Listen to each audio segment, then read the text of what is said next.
Welcome in to another lovely episode of Endzone to Endzone with your boy Cat in the Hat. You got It's Charlie Waffles. that's right. It's been a strange week 13, right? Pretty Dude, upsetting week 13. A lot of upsets, e- turning the NFL upside down. it's literally ass backwards. Like, I have no idea what to say. Like, teams that were supposed to win lost. Teams that you wouldn't expect it to win won. The Bears are at the top of the division. Like, who saw that coming at the beginning of the season?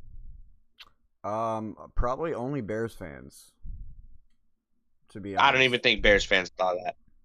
I mean, like you have your fans that are delusional fans that think that it's going to happen every year, right? And then you have the real fans that are like, well, no, not this year. We're going in the right direction, but it'll be like next year that we'll be there. And here they are, just Oh, so glad that you they're mean here. Cowboys fans? Oh, Cowboys, yeah.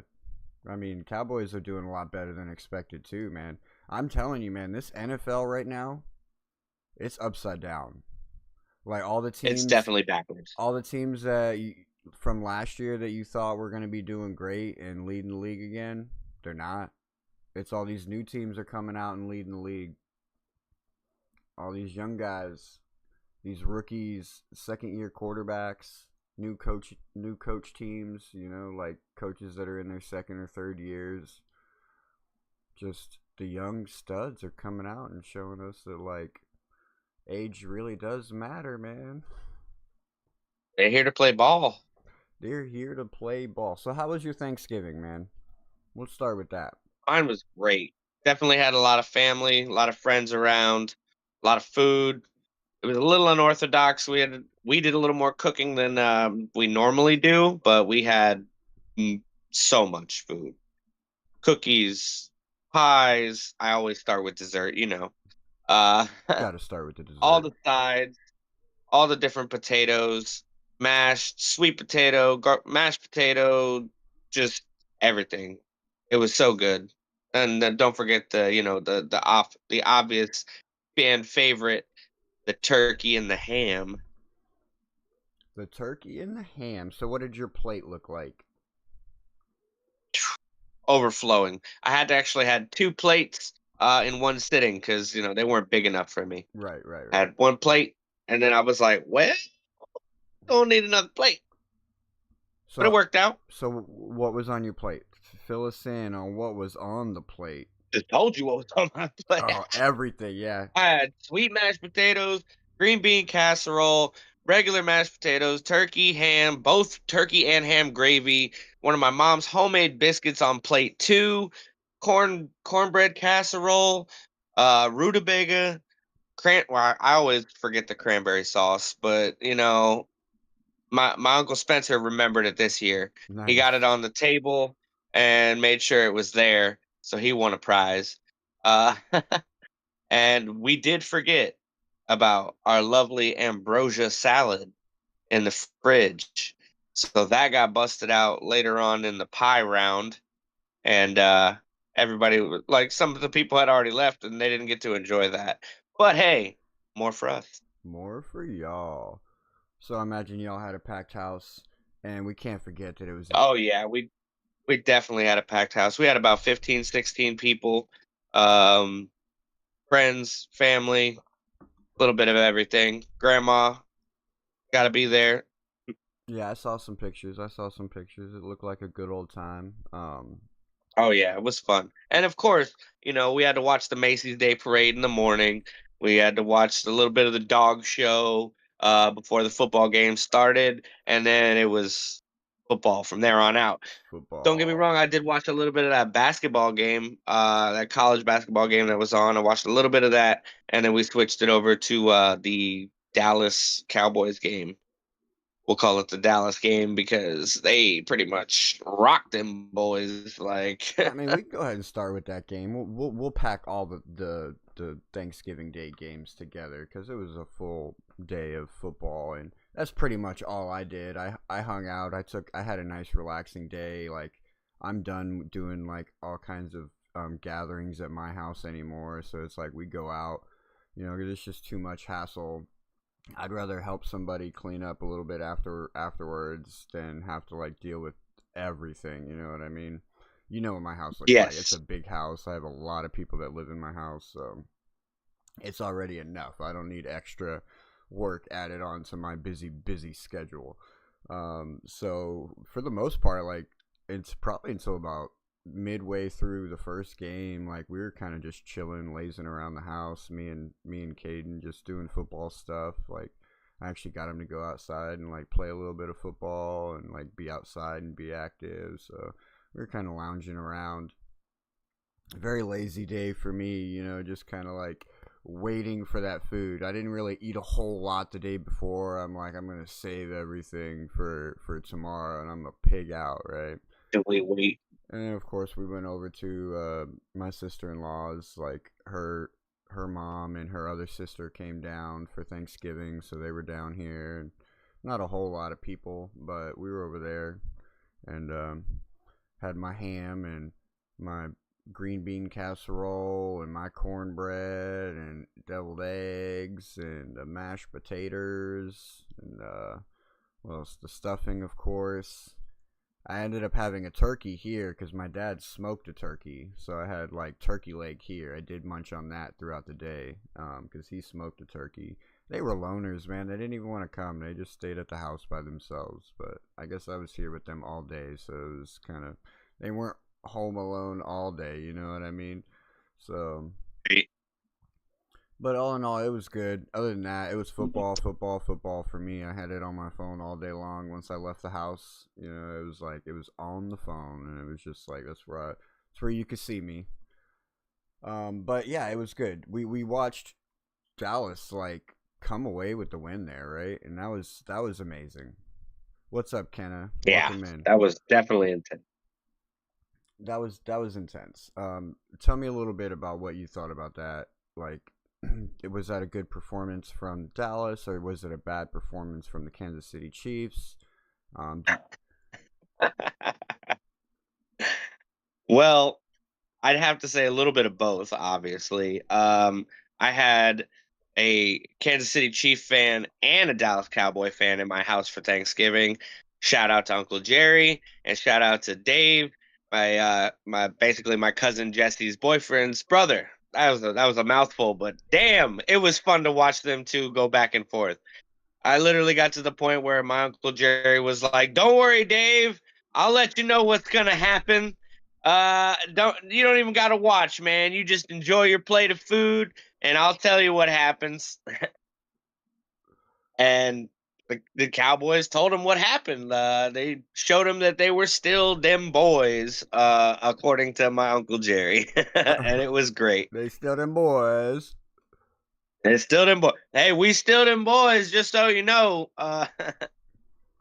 Um, so it what was fun. what were the stat lines for that? I know they finished out 31-28, so it had to be pretty decent stat lines from both sides. I know Rasheed Rice had 8 receptions for 92 yards and 2 touchdowns. Kareem Hunt didn't do too great. He did okay.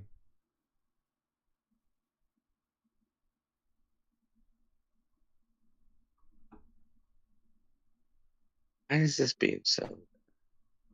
Being so difficult for you. Yeah.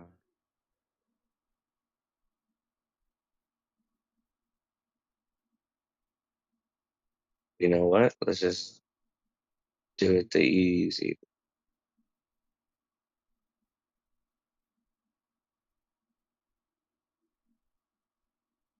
Why are you giving me like the bare minimum of information here? All right, so I'll start it off. We had Patty Mahomes going 26 for 34, 261 yards and 4 touchdowns. He did get sacked 3 times. He had a 129.7 rating in that game. Kareem Hunt did have a modest game, 14 carries for 58 yards, while Isaiah Pacheco only got 3 carries for 16, and then Patrick Mahomes had 3 for 30. They did mix Xavier White, Rice, and or Xavier Worthy and Rasheed Rice in the running game a little bit as well. but nothing real boom or spectacular from them. And yes, don't worry, Kenna, when we get to the Dolphin game, trust me, I will give you my thoughts on our trash can quarterback. It's literally a trash can back there. Xavier Worthy, 4 for 61. Travis Kelce, 5 for 45 and a touchdown. And then Hollywood Brown got the other touchdown off 2 receptions and 20 yards. So he's spreading the ball around here. You can see he went to 10 different targets, connected with 8 of them. 1, 2, 3, 4, 5, 6, 7. No, 9 different targets, connected with 7 of them. Just continuing to spread the ball around, dink and dunking, doing what they do. But the Cowboys, on the other hand, with George Pickens, bro, best move. Even though CeeDee Lamb was the shining light of this game as far as the passing game goes, like George Pickens still put in work with 6 receptions and 88 yards. So still like being a threat, being a dual threat. Like they have a true dual threat in the wide receiver room over there in Dallas, to where like you have to respect both receivers. Like you if you're doubling one and you only got one-on-one on the other, like easy matchups. You know what I mean? Easy matchups. Easy matchups. So it's like you kind of got Those are both receivers that need to be double covered. Yeah, you kind of got to double cover both. But then you got Ferguson still out there ready to catch it at the end. So it's like, or Flournoy, this random dude, just come out of nowhere and catch the touchdown. Like, and that was a good move by the Dallas Cowboys. Everybody's got first touchdown score for CeeDee Lamb or George Pickens, like $500,000. Throw it to Flournoy. Throw it to Flournoy. Who's that? He's a 5th string receiver. Just, throw it to him for a 1-yard touchdown. Don't rush it in with Javonte Williams either. We don't want to do that. Boom! Break everybody's parlay. First touchdown score, Flournoy. Yeah, nobody had that except for the fucking coach. But he just made $750,000. Yeah, but he didn't get a touchdown this week. But he was still mixed into the passing game. He did have 3 targets for 34 yards. But CeeDee Lamb, he got 7 receptions, 112 yards and a touchdown. And then, George Pickens had the 6 for 88, and then Jake Ferguson right behind him, 5 for 36. Javonte Williams had himself a decent game. It was more so because of the passing game, to add onto it, because he got a receiving touchdown. He got 3 receptions for 21 yards and a touchdown, but he only did 59 yards on 17 carries on the ground. So, and I mean, Dak Prescott had a decent game. He threw 2 touchdowns. He had 320 yards, but he did throw an interception as well. So, are the Chiefs in panic mode? Are they like the Buffalo Bills right now, where they should be panicking? I think they have more of a reason to panic, to be fair, than Buffalo. You think they have more of a reason to panic than Buffalo? Oh, absolutely. They're behind in their division, possibly chasing a wild card spot. Literally hope and a prayer kind of situation for them. They need to turn that around. Obviously, if they can win out, changes that outlook a little bit, but still, like, as of right now, if I'm a Chiefs fan, I'm a little concerned. You know what I mean? Sounds like Kenna's kind of on the same page with you on that. Like, he's saying down in the chat, Mahomes and KC has fallen off for the simple fact that they didn't go get a playmaker in a wide receiver room, and they got a lack of experience, and they need to get where they are. I don't agree, though. Yeah, between Worthy, Rice, and Kelce, they needed a little something extra. I don't agree, though, because I feel like they're set. Like, I feel like they are set in the wide receiver room, because like we were saying about the Dallas Cowboys, how they have surefire wide receivers over there. So do the Kansas City Chiefs. They have Rashee Rice. Like, you see, since Rashee Rice has came back, like, their offense has put up 10 more points per game since Rashee Rice has returned. Also, Travis Kelsey, yeah, he may not get the usage every week like he used to get, but he's still that surefire target, right? 9 out of 10 times he's going to catch that touchdown pass. And that one time that he doesn't get it, it's probably because there was a flag on the play. You know what I mean? Xavier Worthy, he's exceptional in the receiving game. Where they messed up is they didn't go get them a true running game. And you have the best quarterback in the league right now distributing the ball to all these guys, able to distribute the ball, but there's no threat of a run game. So defenses playing the Kansas City Chiefs, like, they don't have to worry about a run game. Like, they can focus on, okay, let's make sure Patrick Mahomes can't get out of the pocket, and let's stuff all these receivers, and they can't run the ball. Like, unless they're in the red zone, like, the running game is not good. They might get 2-3 yards a run, but that's not going to push them down the field. So they don't have to. Yeah, between Pacheco and Kareem Hunt, they're just not getting it done. And that's where I feel like Buffalo Bills are. That's where I feel like Buffalo Bills are in a worse spot, because like they don't have real wide receivers, and like their run game is James Cook or Josh Allen. Like I guess their backups are getting a little bit better with the experience like that they're getting and gaining, but I still feel like Buffalo Bills should be panicking more, because when it comes down to crunch time, like Patrick Mahomes and the Kansas City Chiefs have pieces around them that will buckle down if they need to. Coach, end, they need to. Receivers. No, they do. You're right. But on the Buffalo Bills side, it's just Josh Allen. I couldn't even say that I would trust Sean McDermott in a game-winning situation. Like, you know, it's like pretty much all on Josh Allen. They didn't get him no playmakers. I feel like they are really in panic mode, and their playoffs are about to fall away from them. Well, we'll get back to them later. We got to backtrack a little and do the earliest game. The 1 o'clock. The Packers Lions. And the Lions. Woo. Packers Lions. The Lions are injured. They're riddled with injuries right now.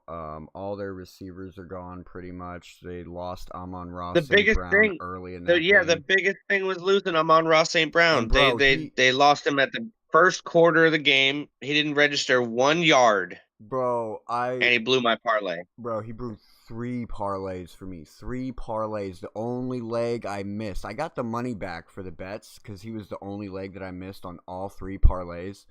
Bro, I would have hit $2,000 yesterday off $3. Or I would have hit $2,000 on Thursday off of $3 if Amon-Ra would have just got 65 receiving yards. That's all I needed. $2,000 off of $3. 3 different parlays. He blew all 3 of them. Was the only leg I missed. They were like, dog, hey, first thing this morning, we need you to just be done. Just be done. Don't catch nothing. Just be done.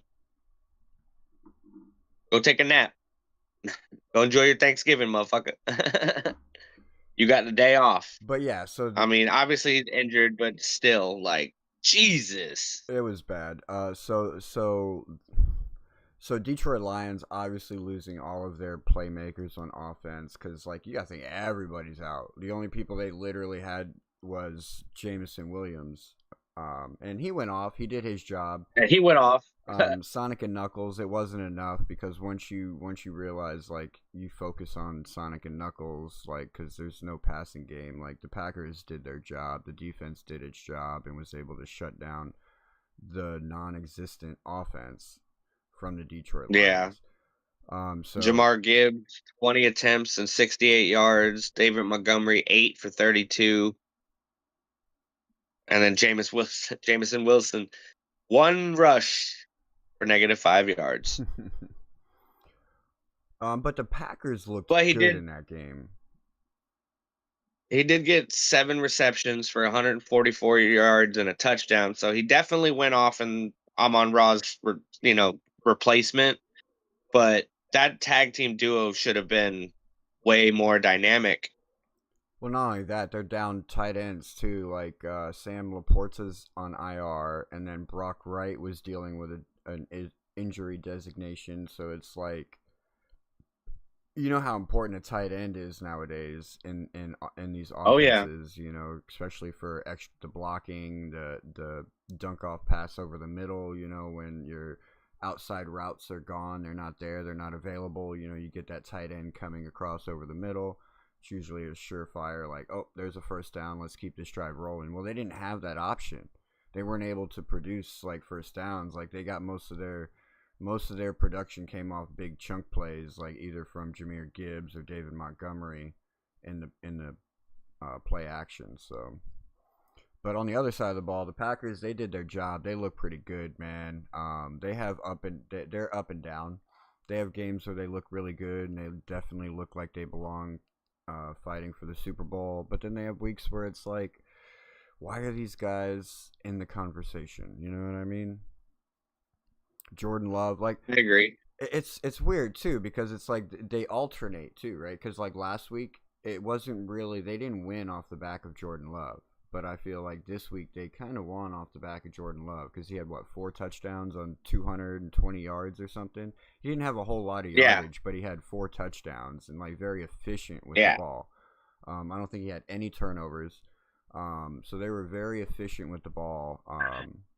And then the defense, obviously, bringing a pressure on Jared Goff. Micah Parsons was like on fire. Like he was all over the place in that game. Yeah. He had 4 solo tackles, 8 total, and 2.5 sacks on Jared Goff. Yeah, I had him. I had him for 6 tackles on that parlay. He I nailed it. saw that. Yeah. So what was that score though? Final score 31-24 Green Bay. 31-24 Green Bay, and I'm sure that made Tom Grossi happy winning on Thanksgiving, getting a nice little Thanksgiving win. Shout out Tom Grossi. More than likely. Dontavian Wicks being the big receiver, 6 catches for 94 yards and 2 touchdowns, with Christian Watson right behind him, 4 catches for 80 yards and a touchdown. And we got Dobbs and Musgrave in there. Dobbs didn't do too good. 4 catches, 20 yards, but he got that touchdown, so it brings in that extra fantasy points. Yeah, but if you look at it from a fantasy perspective, every one of them receivers basically got what, like 10 points. Yeah, except for Musgrave. And then that was a lucky um point. Like that was lucky from Musgrave because he's had what, 2 weeks previous to put up that production and hasn't done it yet. So, Yeah, and he got that's the 1 catch for 23 yards. and this is why I always tell people, like, as good as Green Bay, as good as it sounds, like grabbing Green Bay players, like especially in the wide receiver room, like as good as it sounds, like don't do it because like the ball just gets spread around and the ability to get big points isn't there. Like Yeah, they don't play favorites to one receiver each game. It's like they literally spread the ball around. You can see like every one of the receivers got love and they probably all ended with 10 points. 10 points could lose you your week though, especially when it's crunch yeah. time and you're in the playoffs. You don't want to rely on 10 points. Watson could have done a lot better too with his 10 targets and 4 catches. Oh, that's big difference. Yeah, that would have been like if he would have got all that, that would have been a 20 plus point game for him. But Yeah, the game because he 4 out of 10 for 80 yards and a touchdown, compared to Dontavian Wicks's 6 out of 7 with 94 yards and 2 touchdowns.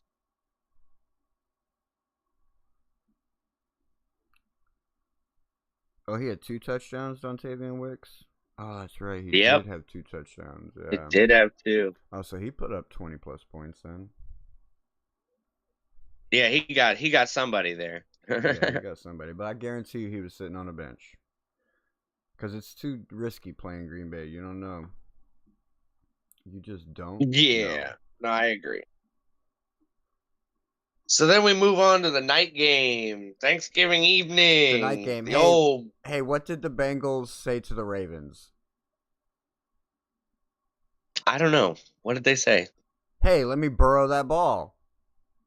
3 times from the Ravens, they take the ball away. The Cincinnati Bengals do in Joe Burrow's return to the NFL. Mind if I burrow that? Mind if I burrow that ball? Good Yes. stuff. Good stuff. But yeah, So absolutely. The return of Joe Burrow marks the return of the Bengals. So they lost the ball 3 times. Isaiah Likely turned this ball over, literally going into the end zone. Like literally What up? going into the end zone. Knocks it out and just out the back of the end zone for a touchback. Like that was the most just Bonehead. what the boneheaded play of the season. I'm gonna call it Oh my! boneheaded play of the season. It's like, bro, how do you even let that happen? Like you literally like He ran like right 30 there. yards with that ball. Yeah, you're literally like right there, bro. And then Derrick Henry also fumbles the ball again. That's like fumble number 5 for him on the season. Seems like Derrick Henry has really hit a bump in the road this year. Maybe that pressure that Adam Sandler put on his shoulders earlier in the offseason is too heavy. It's too much weight. I mean, Lamar Jackson had a fumble of his own when he got sacked at the Yep. 6-yard line. Yep.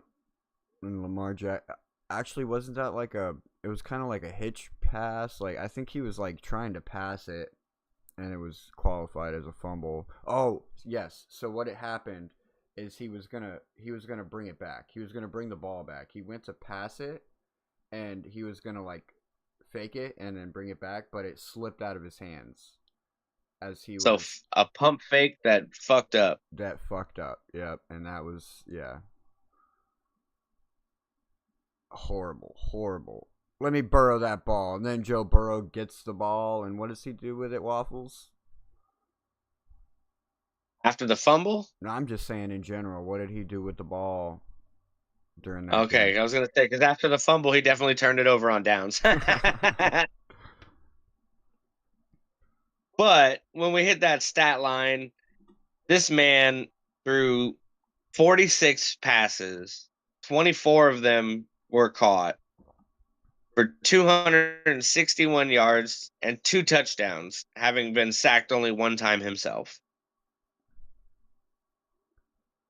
He rushed it 3 times for 8 yards, longest being 3. And he honestly, he didn't put up a phenomenal game. He didn't hit 300 yards and 4 touchdowns like some of the other quarterbacks in the league, but he put up enough that it led his team to victory. Jamar Chase, 7 catches on 14 targets for 110 yards. Chase Brown, 7 catches on 7 targets for 35. Like the passing game looked pretty good. 261 yards in total. And then you put it on the ground. Like, where are all these touchdowns? Isoavas and Hudson got 2. And then it looks like, yeah. They had a new guy they were passing the ball to. What was his name? They had a new guy they were passing the ball to, a rookie receiver. Can't remember his name, but he I got a lot of got looks. But he missed. I do know that he missed quite a few passes, so he probably has like 7 targets on 4 receptions. Or Hensley. Tinsley, that's the name. Tinsley. Yeah, he's got 2 catches on 9 targets Yeah, for 22 I yards. was gonna say I know he missed a lot. He was getting targeted a lot, but he missed a lot of passes. Yeah. He was like their most targeted next to right after Chase, right? Yeah, And it went Chase, Tensley, Brown, and then Jasecki. and that's mostly because T Higgins was out. So obviously when T Higgins comes back, like it's gonna go back to It'll T take Higgins. Tensley's Yeah. reps. And honestly, I'm gonna look into it. I'm gonna look into like his stats from the rest of the year, and I'll let you guys know tomorrow night for fantasy tune-up if like he might be worth grabbing as a sleeper for next week, because this could have been an off game as far as the receptions go. Like 2 of 9, like that's a bad rate. But if I go back and I look and I see it's not, like if you go look at a Donnie Mitchell, like we broke down a Donnie Mitchell from the year, like he just has a problem with catching passes. And I'm gonna check to see if this Tinsley guy is the same way, and I'll fill you guys in. But the Cincinnati Bengals pull off the win over the Baltimore Ravens. It's not a pretty one. It's definitely ugly. It was fun to watch, though. I'm not gonna lie. It was super fun to watch because it was just like Baltimore just shooting themselves in the foot again, and Cincinnati Bengals able to capitalize. Throws a wrench into the AFC. We didn't want a Cincinnati Bengals win, but at the same time, we're happy with a Baltimore loss, right? As Dolphin fans, like we didn't want the Bengals to win, but they're going to lose another game, so it doesn't matter. So if they could beat the Ravens and knock them off, and if we could beat the Bengals, like that helps us out in the long run. So that was a good win. And Thursday, in my opinion, it was all upsets. All the teams that were supposed to win did not. They did. Yeah, not. I agree. I definitely went with the Lions and watched Green Bay roll them, and had my hands over my eyes, like I can't believe what's going on right now. Same thing with the Cowboys game. I expected the Chiefs to have a stellar performance. Expected the Chiefs Thanksgiving. to handle business, right?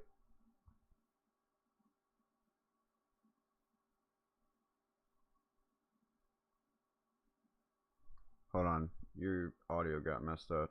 I don't know if it's my end or on you. Hold on. It was probably my end. I just got a phone call. Oh, yeah. Okay. I got you now. Gotta love those, right? Yeah, phone call in the middle of using my phone for. Come on, man. Don't you know I'm live on YouTube right now? So then Black Friday came along. And another, what I would like to call upset.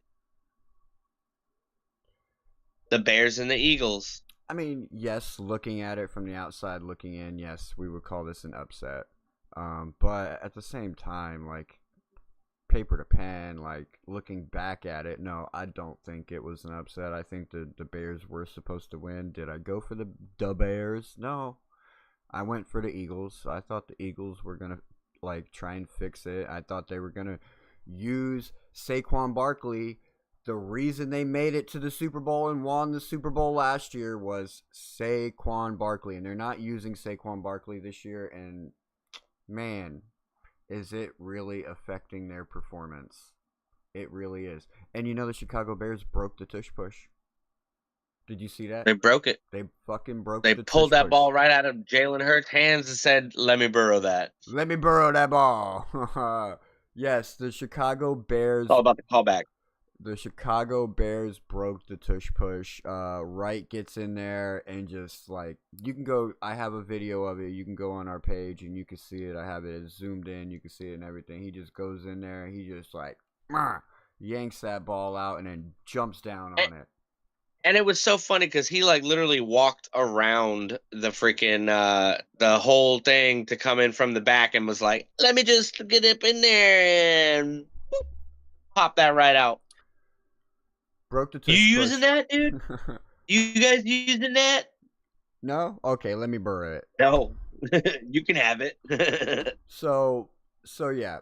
And it's out there now. The tape's out there. So expect more of this to come. I definitely expect other teams to like they're already practicing it. Like first thing this morning. Go ahead and try to get your yard. I'm gonna just try to get the ball. Yeah, every team in the NFL is probably practicing this scenario because the Chicago Bears literally just broke it. Like now it's not a matter of hey, don't stop it.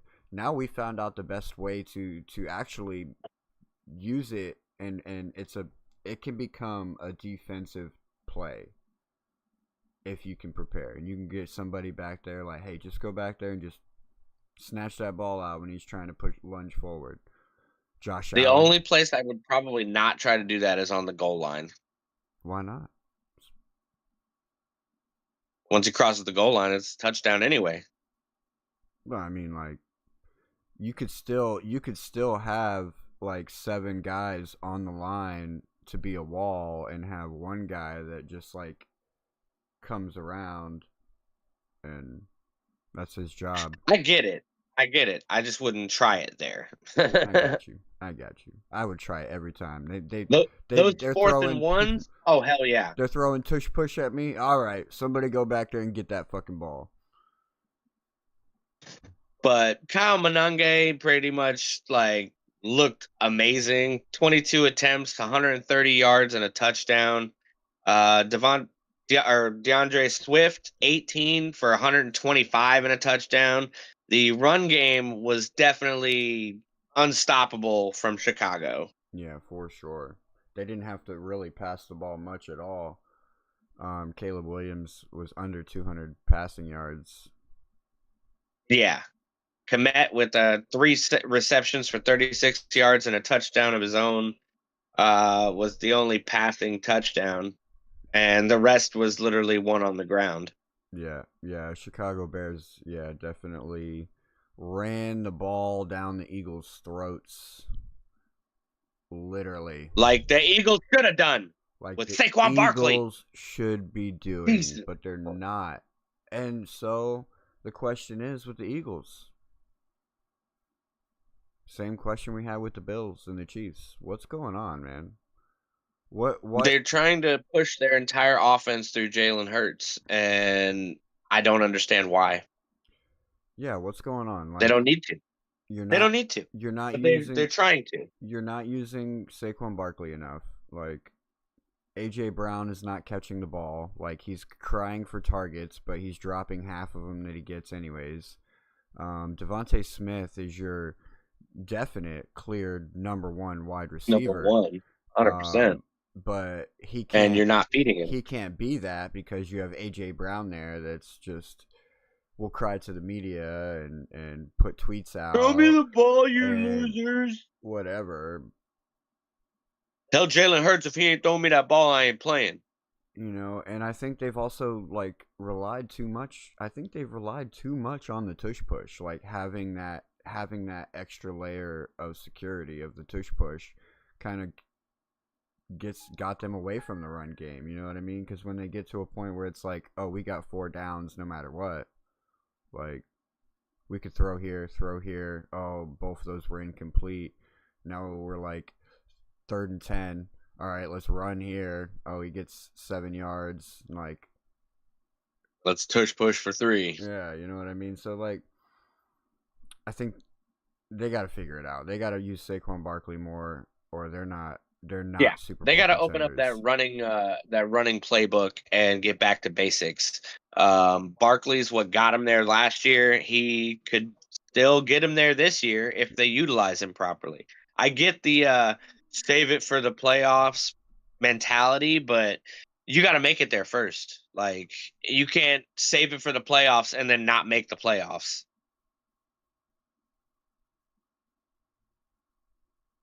But A.J. Brown did do work. 10 receptions on 12 targets for 132 yards and 2 touchdowns. Devontae Smith, 5 off of 8 targets for 48. Goddard, 2 for 27 off of 4. And so down the line. We did have 2 fumbles, one by, who the hell is Covey? And one by Jalen Hurts. Covey. I don't know. Some 3rd string, 2nd string running back. I don't know. Yeah, name doesn't sound familiar to me.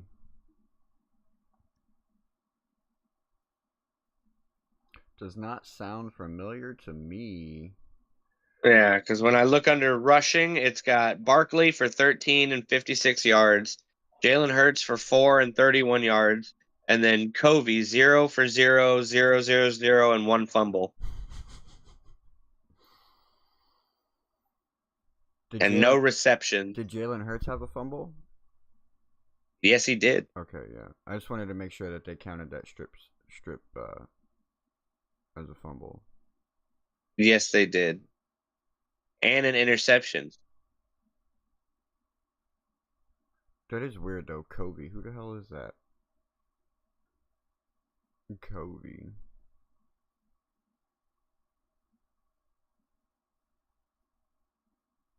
I don't know. I can't even click on his name.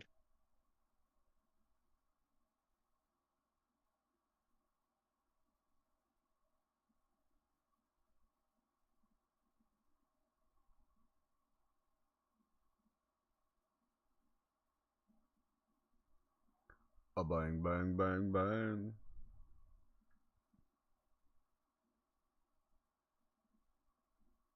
A boom boom boom boom. Anyway. I don't think it matters much, right? Yeah, it doesn't matter. So again, do we move on to another upset of the upset week of upsets? So again, that's 4 what would be called upsets so far out of week 13, and we haven't even got to the Sunday slate yet. Haven't even made it That was Sunday. all your Thanksgiving and Black Friday.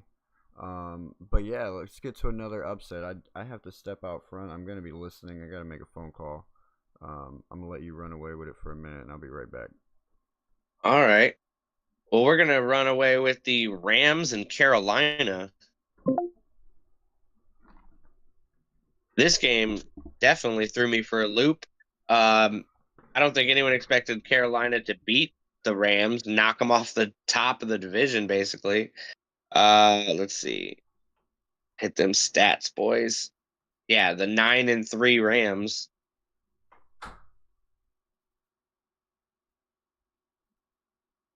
It started out like, anything would do. Rams get the ball first, go down 8 plays, 35 yards, make a touchdown. It started off with a great return, 61 yards from the 35 to the Rams 4. Rivers pushed out of bounds at the 50-yard line for a 46-yard return, but a penalty on Carolina for unnecessary roughness. So I mean, it worked out. Their first drive got down there. Matt Stafford passed short middle to Devontae Adams for a 4-yard touchdown, and they kicked the extra point, no problem. But then Carolina gets the ball, and from the jump, it looked like they were going to stuff them.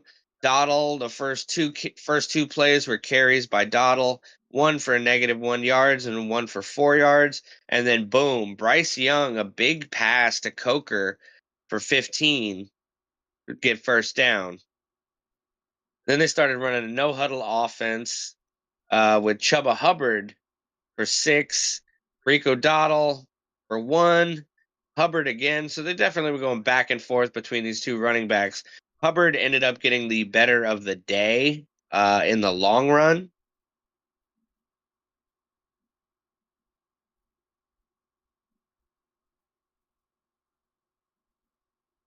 With the Panthers tearing him up.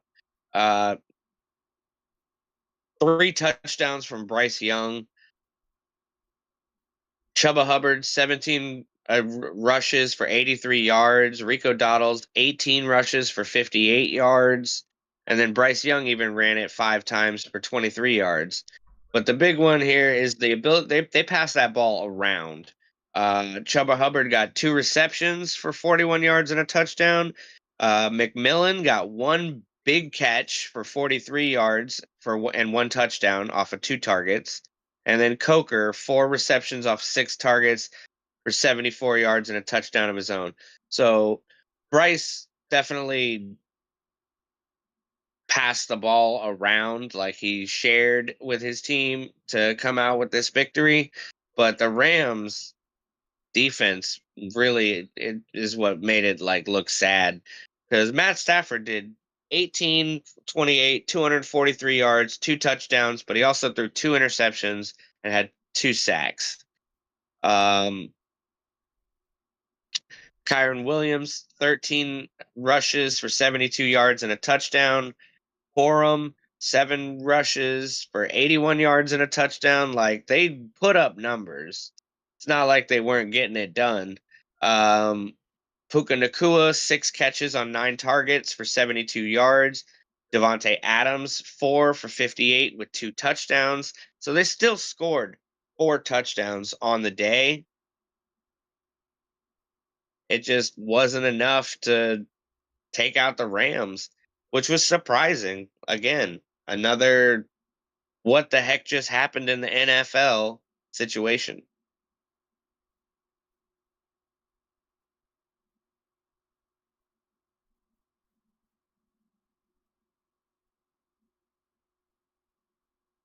And then we move on to San Francisco and the Cleveland Browns. Like, this one, to be fair, it was kind of expected. The Browns still haven't quite figured out what they're doing as far as, playing teams that are competent. Like, they can win against teams that are incompetent, but they're also the Cleveland Browns. So they're kind of incompetent as well. This game didn't go well for the Browns at all. 26-8. So obviously, work to be done.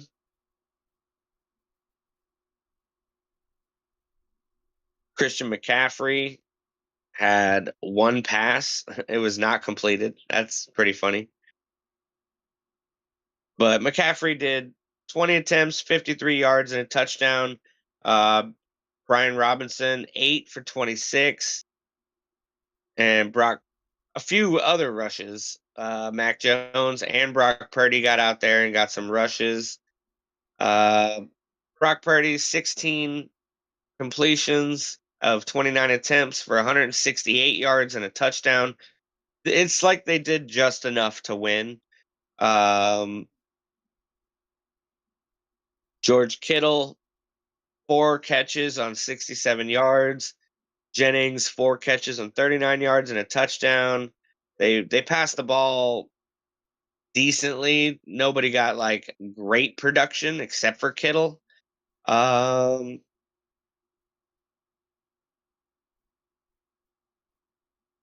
the big thing was the defense. The San Francisco defense recovered 2 fumbles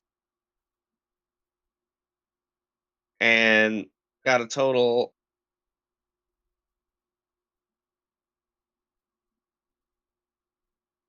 of 3 sacks.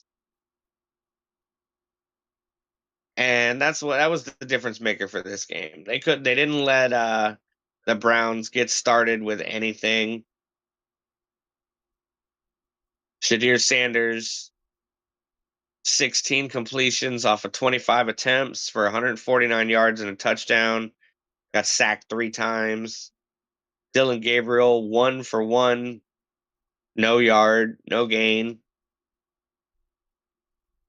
They were able to stop the run game. Judkins, he got 23 attempts for 91 yards, no touchdowns. Sampson, 4 for 23, no touchdowns. Shadir even rushed it 1 time for 6 yards, and again, no touchdowns. So all the points from the Browns came from 1 touchdown and a field goal.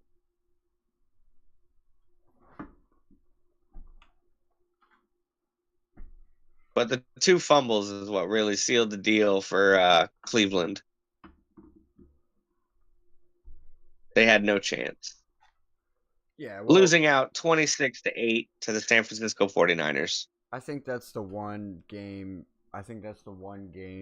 From the weekend we That knew was expected. Wasn't gonna be an upset. But you did forget to mention. From the Rams game the nice little one-handed catch from Puka Nacua.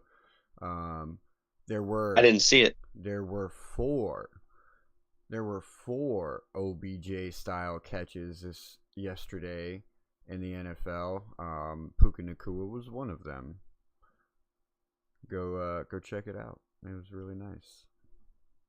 We'll get to the other 3 when we get to those games. So you're going to have to stick around and wait. You thought I was going to give you all 4 of them at once. No. You're going to have to wait for the appropriate game, ladies and gentlemen. Make sure y'all smash that like and subscribe while you're there. Help spread the love. We're a growing channel. We're growing pretty quickly recently. We've been getting a lot of love, a lot of subs, a lot of shares. So keep it up. We're almost at 500. We're almost at that 500 mark, ladies and gentlemen. What happens when we hit that 500 mark? Somebody's getting a Mike Gesicki autographed photo. That's right. Somebody's going to get it. It's easy to do. It's easy to get. It's easy to win. Subscribe. Make sure you're subscribed. Make sure you're in our Discord. That way we can find you so we can send you out your gift. And then just like, share, all that stuff, man. Comment. Like, share, and comment. Like, share, and comment. We're keeping track. That easy. Person that shows us the most love is the person that's going to get it.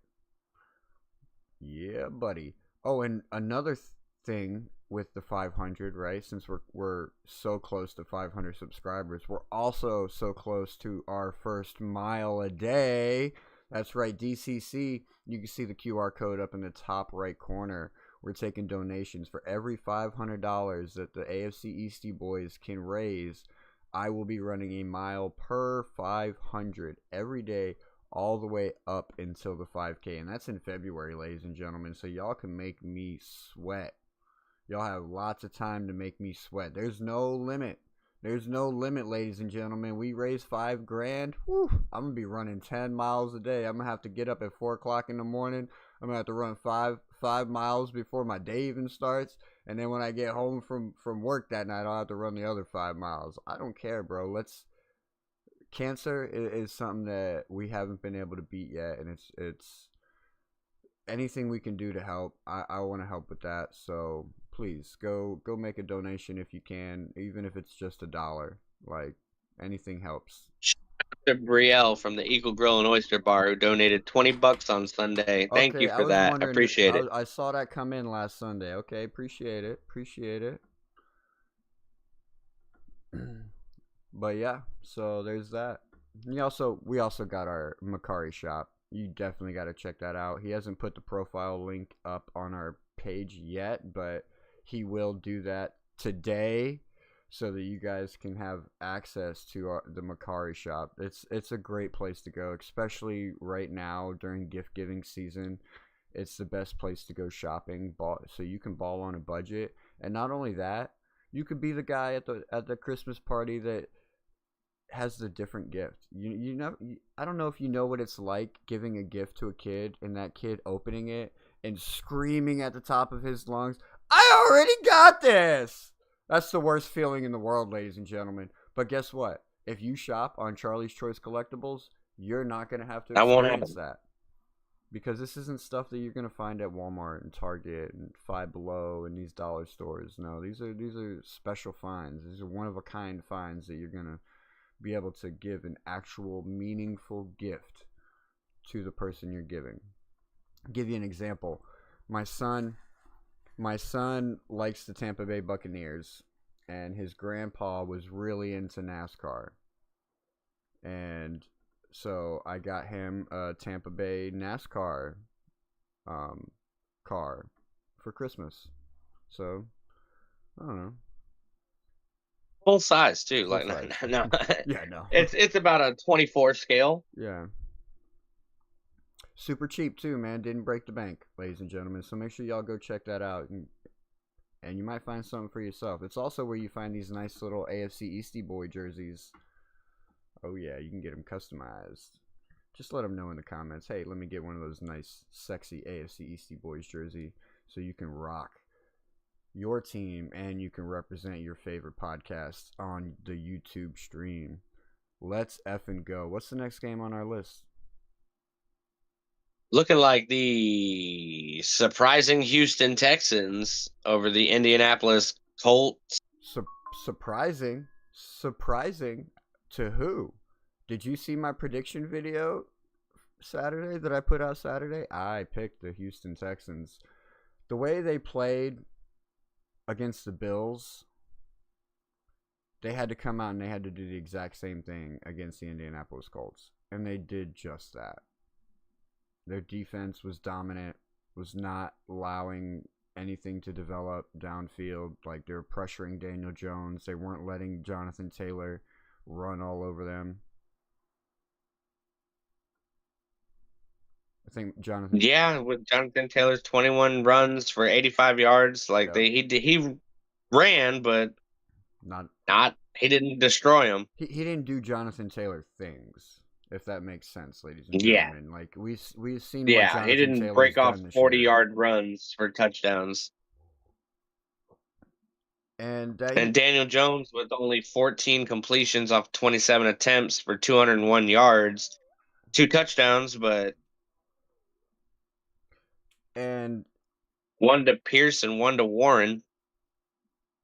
one to Pierce and one to Mason Taylor. Man, I hate you, Mason Taylor.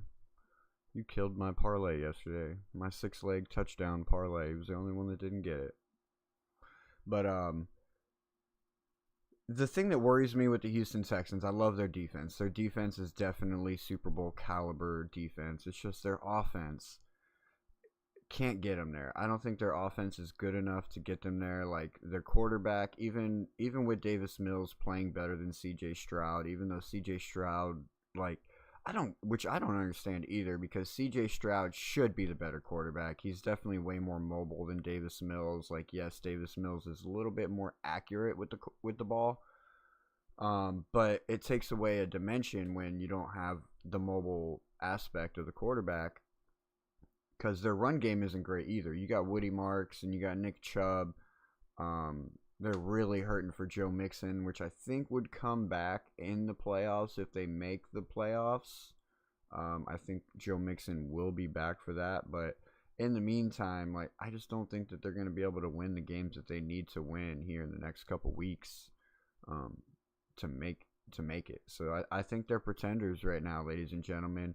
They're just out there helping all those in the hunt teams. That's what they're doing right now. The Houston Texans, you don't have to worry about them taking your wild card spot. They're helping you get your wild card spot is what they're doing. They're beating the teams that need to lose for the Miami Dolphins to get in. So we should thank them right now. Yeah, they're sitting at 7-5. Jacksonville above them at 8-4, and Indianapolis at 8-4. Houston can fight for a spot. Like, I wouldn't say they're done, but they're definitely not looking like the team that's going to take the AFC South. Like, what's their next 4 games coming up? Is that easy for you to pull up? I just want to see if they have 3 more winnable games out of that stretch, or if they have losable games.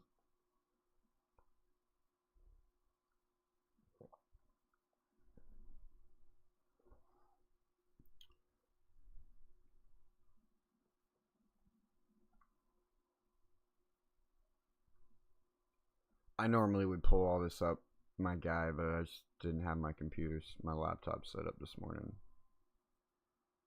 I don't know where my son put my cord either, so it's probably dead anyways.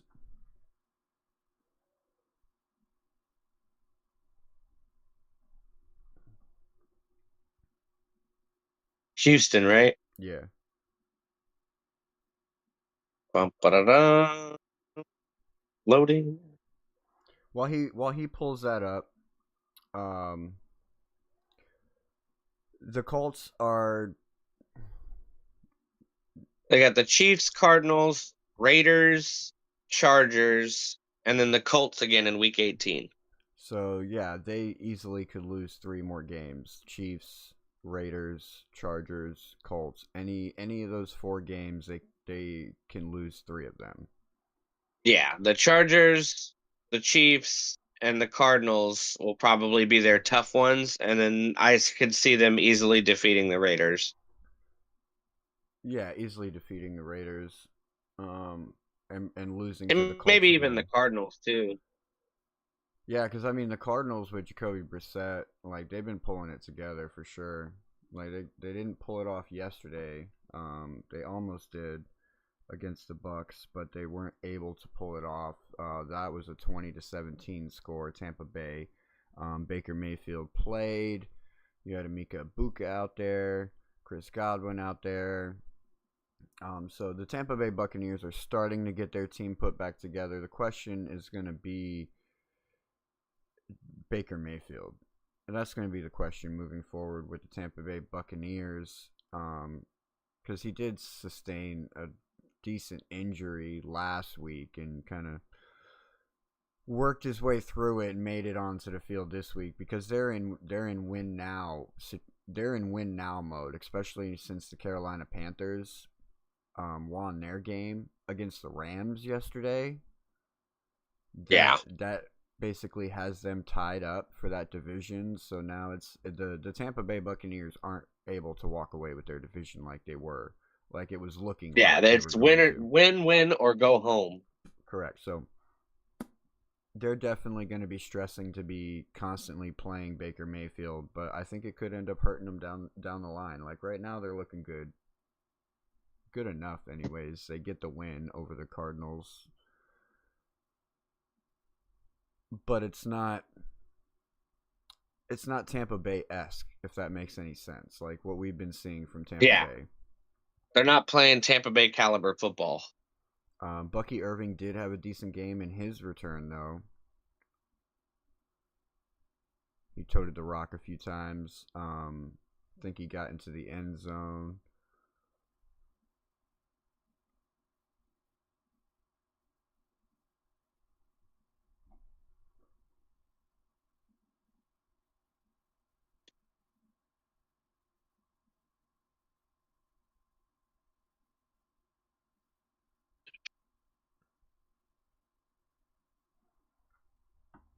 Trey McBride found the end zone.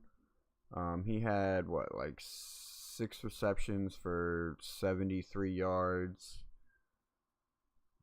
So he's still their number one receiver over there, even though they do have guys coming up with Michael Wilson and Marvin Harrison, who's in and out from week to week. He's starting to be they gave more Bucky the reliable. bulk of the rushing attempts with 17 attempts for 61 yards and a touchdown, averaging about 3.5. Yeah, see, and ladies and gentlemen, I hope you guys were paying attention on Wednesday night when we had Fantasy Tune-Up. I was telling you guys don't buy into Sean Tucker, that it was just a one-week thing because of the situation and the opponent. And here we go. Bucky Irving lit it up. Lit it up. I wouldn't say lit it up, but he's back. He's back in action. With Rachaad White getting 2 attempts for 7 yards and Tucker getting 2 attempts for 0 yards. He gained 2 and then lost them in the next play. Go figure. Go figure. Oh, let me see if I can find that.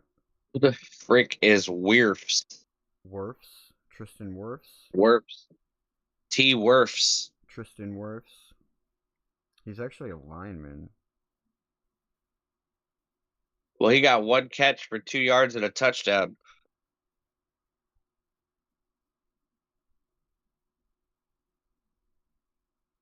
Okay, yeah, we haven't got to the other ones yet. On 1 target.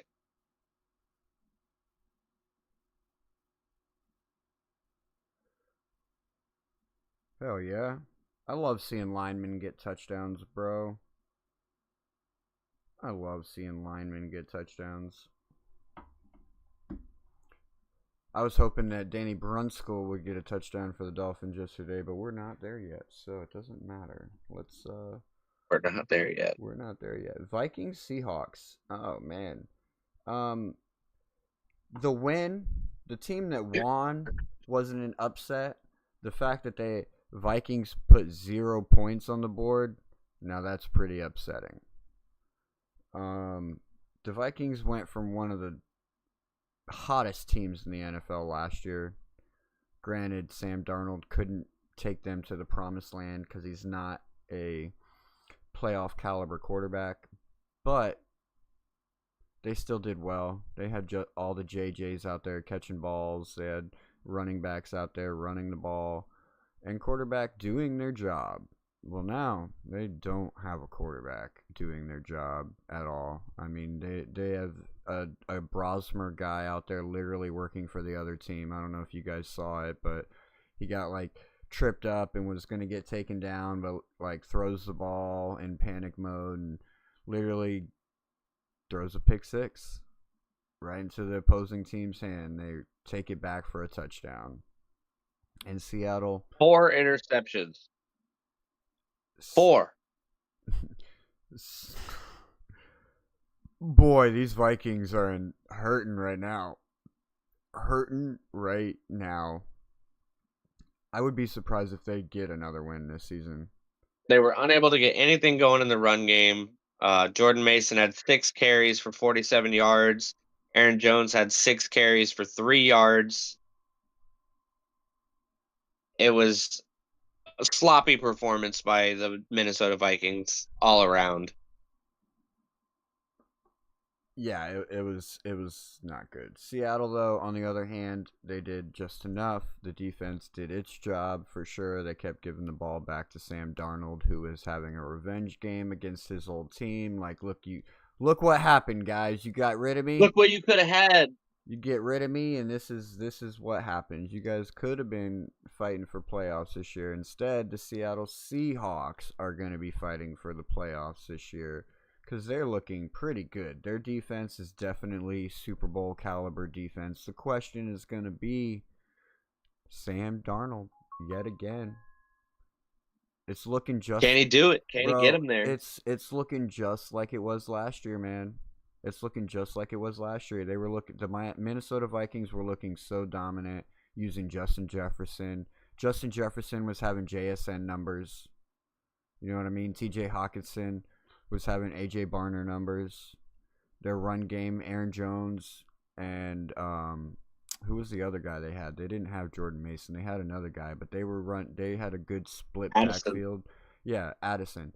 They were running. They were looking like Kenneth Walker and Charbonnet. You know what I mean? Like it literally went from Sam Darnold switched from the Vikings, and now they look like crap, to the Seahawks, who look like the Vikings did last year. So the question is going to be like, when they get to the playoffs, can they maintain? Can Sam Darnold win the games for them? Because it was Sam Darnold that lost the game for them last year against the Detroit Lions. It was legit Sam Darnold. Fell apart. Well, at the same time, he's also not used to being in the playoffs, so that playoff caliber football threw him for a loop. Right. He wasn't ready. There's no excuse for that defense. There's no excuse for you to perform so well during the regular season to then get into the playoffs and forget what you were doing. Like, it's just another game. It's just another week of football. Tell that to Tua. Bro, Tua's garbage all the time. He's literally, we roll a trash can out there, would probably be better off. You know what I mean? Like, we literally could roll a trash can out there. Just saying, you drop below 30 degrees. Drop below 30 degrees in Kansas City on a cold day, and ball no more. Oh. Yeah, but that's not even an excuse for him anymore, because it's like he can't throw the ball, period. Doesn't matter what the weather is. Like, why? You want to get to that game? There's a whole lot to go over in that game. Might as well. I mean, I feel like we skipped it. Hold on. Let me switch our thing up.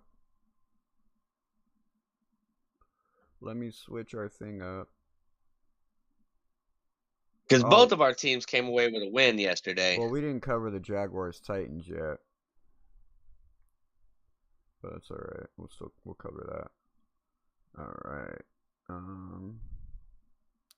Yeah, so the Saints and the Dolphins. The Dolphins come away with a win yesterday. It's definitely not pretty. The only reason we won, probably, I would have to say, is definitely our defense. This was a defensive win from start to finish. Offense was not able to produce any points. Tua Tagovailoa is not the guy. He was just missing guys yesterday. There was a lot of bad calls. There was some situations where Mike McDaniel did make a few bad calls. But all in all, our defense held it down for sure. A few turnovers, especially right there at the end when the Saints were gonna tie the game up. They get a touchdown late in the game. They're going for a 2-point conversion to make it 19-19, and Minkah Fitzpatrick picks it off and takes it to the house and gets 2 points. Makes it a long way to run for 2 points. makes it 21-17. But it's still not over at this point. Like, it's still not over. Like, they still have 45 seconds or so to try and do something. I didn't actually get to watch the end of the game. Me and my son, we had field access for after the game yesterday, so we went down there. We'll have videos of all that posted in the next couple days or so, but we went down onto the field, so we had to leave a little bit early. We left with like 5 minutes left to go in the game, and like started heading downstairs. As we were walking by, like we were walking, I seen that the Saints were like, they had just scored the touchdown and they were lining up to go for the 2-point conversion. So me and my son, we ran out to the stands real quick, and we were doing our chants and clapping and getting the crowd loud. So we actually got to watch the Minkah Fitzpatrick the pick six. And it was nice because where we walked to, it was like right in that corner end zone to where it happened. So it was like literally right there in front of us. So it was perfect timing. But then we went boom. But then we went down. We had a good time on the field. My son had a good time playing around. He acted like he got ate by the dolphin at midfield. And he was kicking and he was throwing the ball and doing some drills and stuff. And there was an opportunity to meet players, but I didn't realize it, so we missed it. But we could have met Tua and Waddle and A-Chain. All them guys were out there in the corner by the tunnel, but we didn't end up making it over there. But this is just another game where Tua, it just proves that Tua's not the guy. Yes, we need to get rid of him, but at the same time, like, we're in cap hell, and getting rid of him is not going to solve anything for us. I think we just need to worry about winning with him and building around A-Chain, building around Ollie Gordon. Our run game is great. This 6 lineman package that Mike McDaniel's throwing out there has been working. It's definitely been helping the run game. But Mike McDaniel needs to clean his act up a little bit too. There was a couple calls that he called during the game yesterday that were just like, what the F? Like when you put Ollie Gordon in on 4th and 1, like I feel like that should have been an A-Chain run, in my opinion. Like, yes, Ollie Gordon is our big back, but he doesn't have the experience. A-Chain would have found that hole, probably would have got that first down. Yeah, A-Chain went 22 for 134 yards and 1 touchdown, compared to Ollie Gordon's 3 for 10 yards.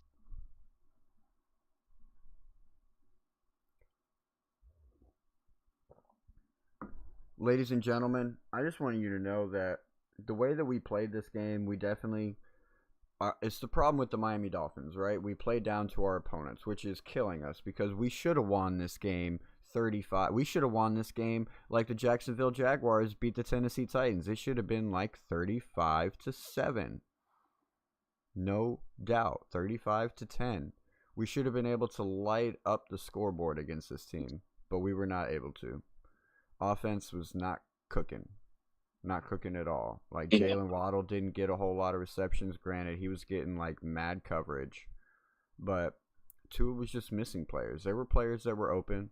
We had Darren Waller open quite a few times. Malik Washington quite a few times. He was just missing targets and not able to scramble around in the pocket. So, with that being said, ladies and gentlemen, do not I'm sorry. Us playing like that, we are not making the playoffs. We're not going to beat the Steelers. We're not going to be able to beat the Bengals playing like that. We're not going to be able to beat the Buccaneers playing like that. We're not going to be able to beat the Patriots at the end of the season playing like that unless they already got number 1 seed clinched and they're resting everybody. And even then, we've already lost to backups this year. So, that game's not guaranteed, ladies and gentlemen. So us Dolphin fans may have to embrace the fact that, like, we're fighting the Jets for that number 1 spot. And maybe they need to beat us next week so that when it comes down to it, we get the draft pick over them because they beat the Cleveland Browns. Thanks for reminding me. Now I have to wear dolphin shit next week. I forgot about that. I did. I was talking about it yesterday. It's like, yeah, he's got to wear a Dolphin jersey for that game.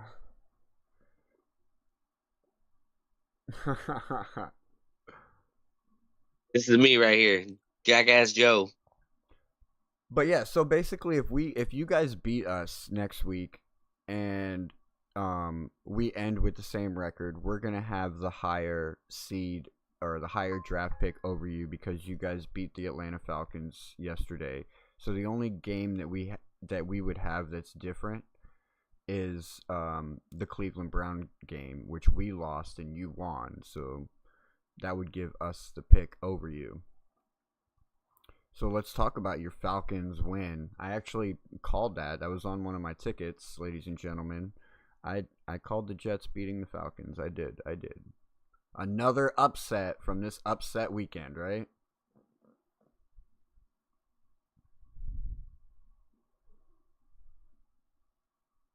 I guess you could call it an upset. Yeah, most people didn't think the Jets had it in them, but they did. What really set us up was the very beginning of the game. The end of the first quarter, it looks like. Oh, maybe it was the second quarter. Where is it at? Second quarter.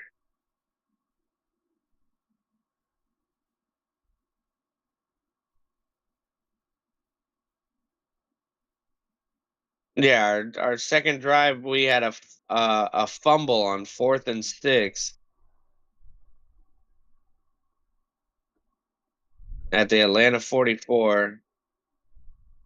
McNair punts 37 yards to the Atlanta 7, and he muffed the punt, and we got the ball back on the 2-yard line. And that's what really set us up for our first touchdown, because up until that point, it was a no-score game, back and forth, couple of punts, and then that special teams setting us up for a 2-play touchdown drive with Brees Hall up the middle for 2 yards for a touchdown. When you look at the stats, our stats didn't look great. Tyrod Taylor, 19 out of 33 attempts for 172 yards and a touchdown. He got sacked twice. He did have one play where he almost got sacked and was able to evade everybody. They ripped his freaking sleeve off of his shirt, trying to bring him down. And he was able to weasel away and get the pass off before he got tackled. Brees Hall rushed for 68 yards, 19 times, and 1 touchdown, longest being a 9-yard run. Tyrod Taylor, on the other hand, rushed 8 times for 44 yards and a touchdown, his longest being 14. So our quarterback rushed for a longer play than the running backs. Mitchell finally showed that he can catch a ball. 12 targets. He caught 8 of them. Oh, nice. For 102 yards and a touchdown. That's definitely progress. Mechie, yeah, that's definitely progress. Mechie was 4 out of 8 for 19 yards. And Mason Taylor, 2 out of 4 for 21 yards. And of course, Got to throw in Alan Lazard for no reason for one catch for 10 yards. I'm still here. I'm still here. I'm not relevant, but I'm here. Yeah, that Mason Taylor not getting a touchdown killed me, man. Oh, that was a nice little 6-bet touchdown parlay. Literally $100 on a dollar. Mason Taylor was the only miss. Damn. Sorry Damn. about that, big dog. It's all good, bro. I'm getting better at it. This is why I'm just betting the dollars, man, so I can get it down to where I start getting hits, like start hitting 4 of 6, you know what I mean? Like 4 of 6 slips, not Right. saying like 4 out of 6 on the slip. No. We want to hit all of them on the slip, but if I can make 6 slips and hit 4 of them, we're making money, ladies and gentlemen. And like I said, yes, on Kirk Cousins Thursday I had was 3 slips that only missed the not good. Amon Ra.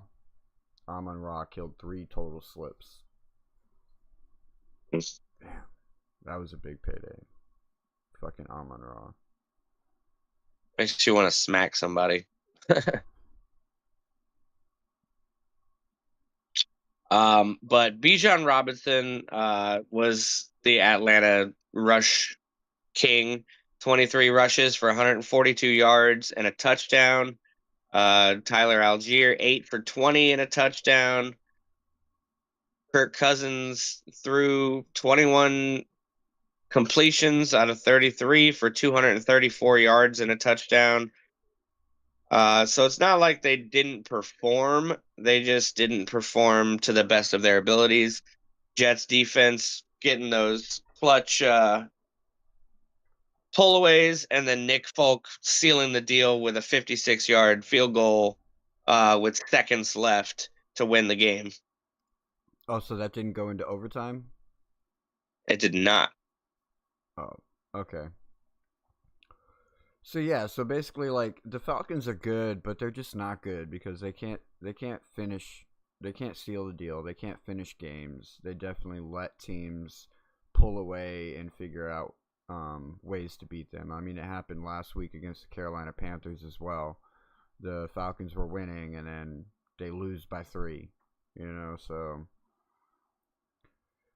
not looking good for the Falcons. They have super serious quarterback issues. Super serious quarterback issues. And they have a young coach as well that might not be the coach there much longer.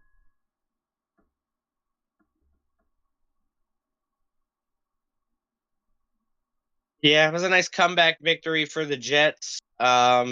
Atlanta was leading at in the fourth quarter, 24-17. Jets get a touchdown and then immediately get the ball back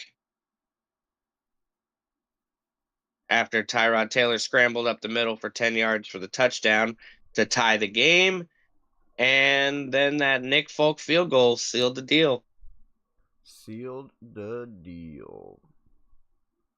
All right, so we didn't talk about the Jaguars-Texans game. I just mentioned it. The score was 25-3. Jaguars did. Yeah, the Tennessee Titans versus Jacksonville. Yeah. Jaguars did what needed to be done. Titans showing that last week was a fluke and all those points was just an anomaly. And they're still figuring shit out. And they're probably going to need a first round or a number 1 pick next year as well. Because Cam Ward doesn't have enough help.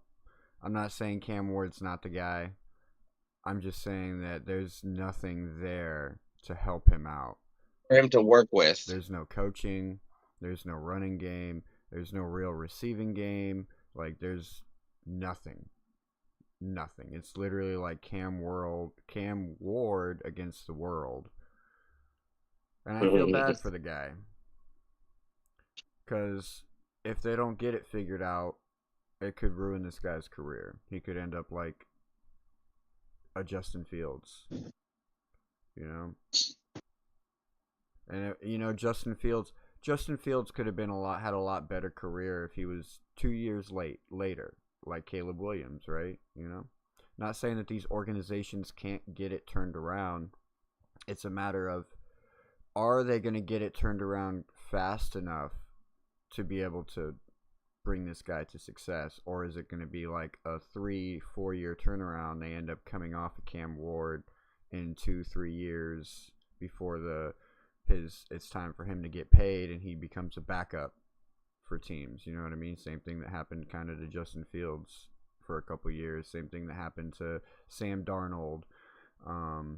It's because a lot of these quarterbacks they're good quarterbacks. They're decent quarterbacks. They're just getting thrown into shit organizations, like the Miami Dolphins, for example. They're just getting thrown into shit organizations, and they don't really get to develop properly, and it ruins their career in the long run.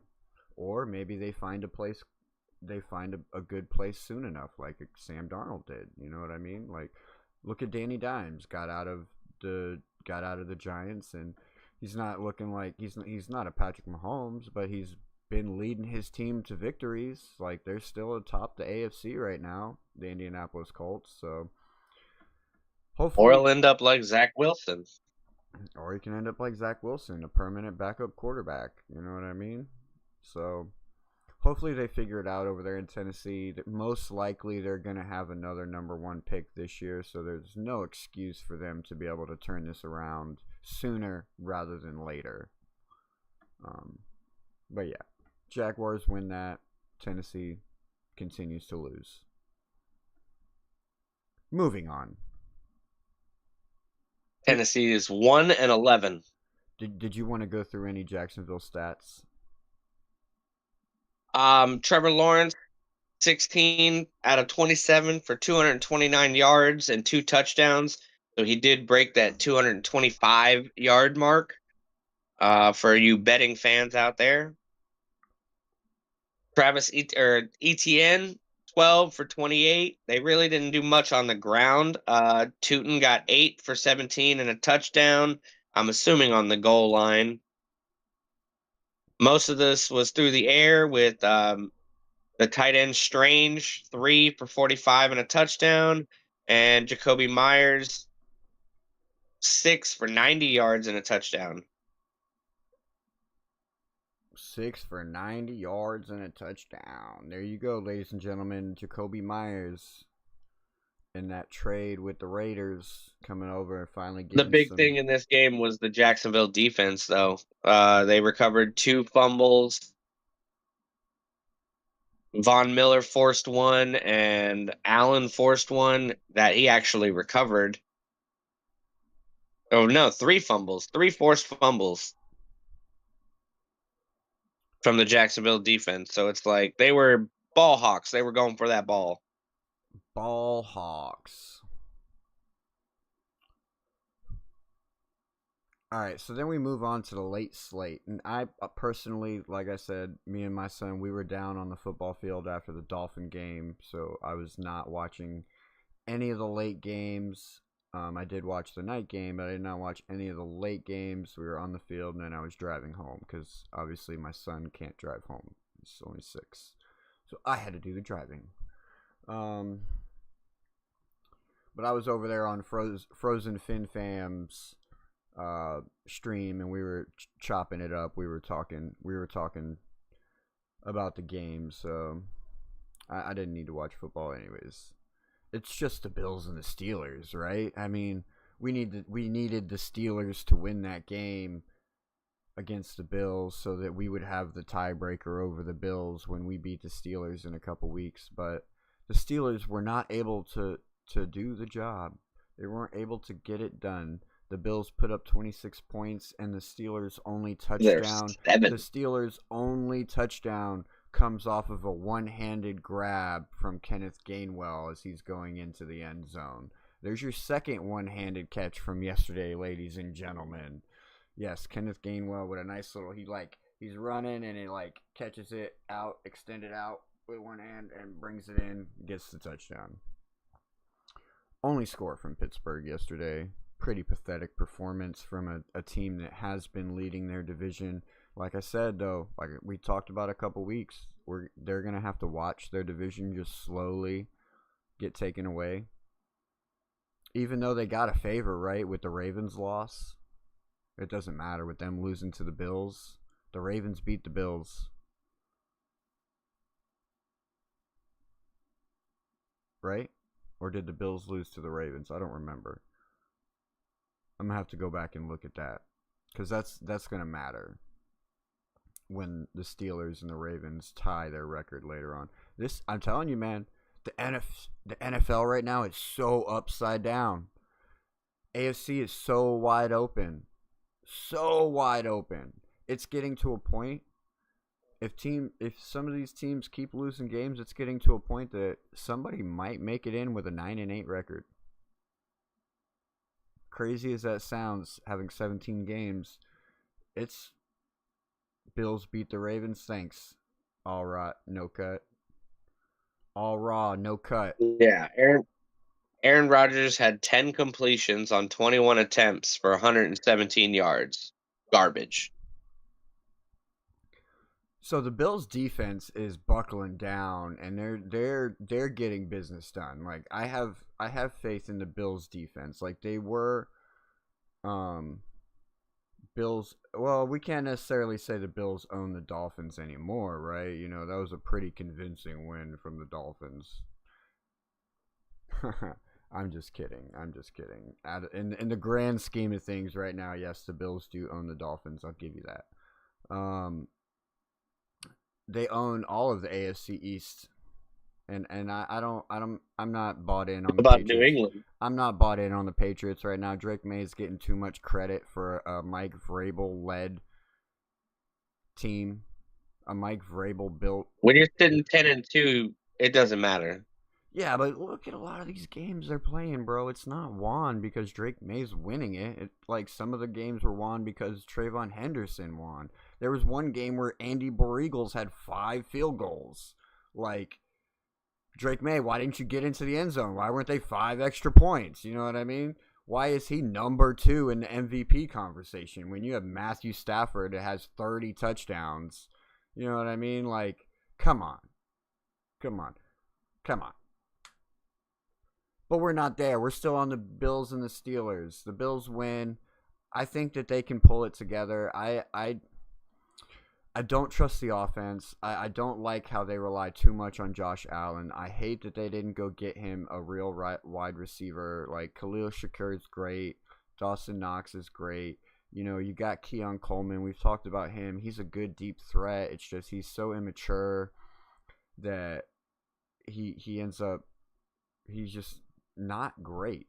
He's good. He's not great. He only catches 50% of the 50-50 balls, so he's a 25% catch rate target, in my opinion. But when he does, it's a deep ball, and it's most likely a touchdown. So it's like, okay, you're good enough. I'll just throw to you 4 times a game, and maybe one of them you'll catch it, and it'll be a touchdown. But with the Steelers, I got a dinosaur on my tree. You got a dinosaur on your tree. Big old iguana out there.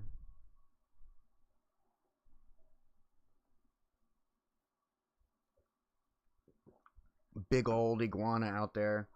But it's crazy big. I do think just because of the remaining Buffalo Bills schedule, I do think that they will make it into the playoffs. Unless they lose to the Jets.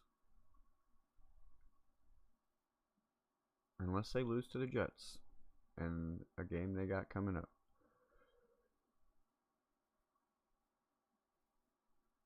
We can be hopeful. We can be hopeful.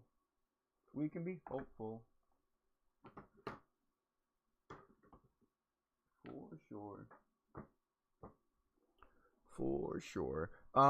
So the real question I have is, out of the AFC East teams, who would you rather see in the playoffs? New England or Buffalo? oh my god, this is a question I honestly, Yeah, bro. it's not a question we like answering. I mean, because obviously your answer is your answer, my answer is my answer. And neither one of those teams that I just talked about are our answers.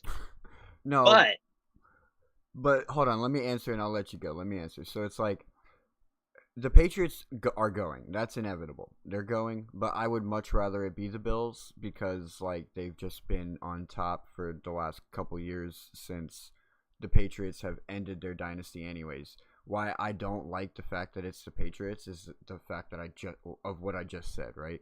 They went through We a just got through dynasty. a They Patriots just dynasty. got done with a dynasty and it's literally only been 3, maybe 4 years since that. They've changed coach, they've changed quarterback twice, they've changed everything, and they're already looking at the moment. It's looking like they could be forming another fucking dynasty to rule the AFC East for the next decade.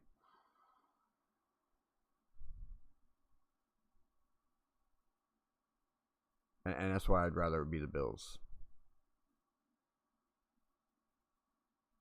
I personally am okay with it being the Patriots right now. I like to see the Bills Mafia get knocked down a peg from their we rule lifestyle they've been living the last 3 years, thinking that they are on top and realizing in the end that they are just another loser. We're just the biggest loser. But I'd rather see Drake May and the Patriots there with Grable or Verbal, whatever his name is, the coach, because it just shows that they're producing. They're making progress where progress was not there. They made the adjustments that they needed to get to where they are. Um, Whereas the Bills haven't made any adjustments. They're just relying completely on Josh Allen and James Cook. Nothing's changed, and so nothing is going to change. Do you know what I mean? Right. Same thing with the Jets and the Dolphins. Nothing has changed, so nothing is going to change. Well, I mean, Um, to be fair, the Jets are loaded right now, and you guys literally have the opportunity to go into this off season and build yourself next year, a playoff caliber next year team for next year. Yes. to make changes Yeah. so that next year this shit doesn't happen again. Yeah. And Ideally, I really think like these last 5 games are super important for you guys because like you guys are gonna have 3 first round picks in each of the next 2 years. we need to know where to use them.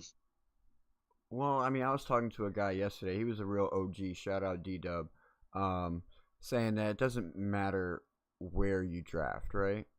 It matters who you draft because we've seen so many people get drafted first, second, third, fourth, fifth overall and become duds in the league. You know, not end up producing. And again, it also matters where you go because I don't think Cam Ward is a bust. He's just in a busted team. Yeah, he's in a busted organization. I think if you would have put Cam Ward on the Vikings would be fighting for the playoffs right now. What do you think? Yeah. And then you look at Sam Darnold. The Jets thought he was a bust, so we sold him.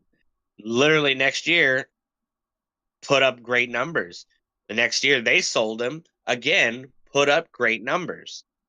A lot of that has to do with the wide receivers that he was given, but at the same time, Organization matters. the stats don't lie. The stats don't lie. In New York, he played like garbage because he was surrounded by garbage. In Minnesota, he played phenomenally because he was surrounded by gold. And in Seattle, he's playing phenomenally because he's, Like and again, subscribe surrounded anyways. by gold. Like and subscribe anyways. Yep. So, I don't know. Jets got to get it together. We got all the opportunity in the world for next year to do that. The Dolphins got to get it together. I don't know what the fuck y'all gonna do.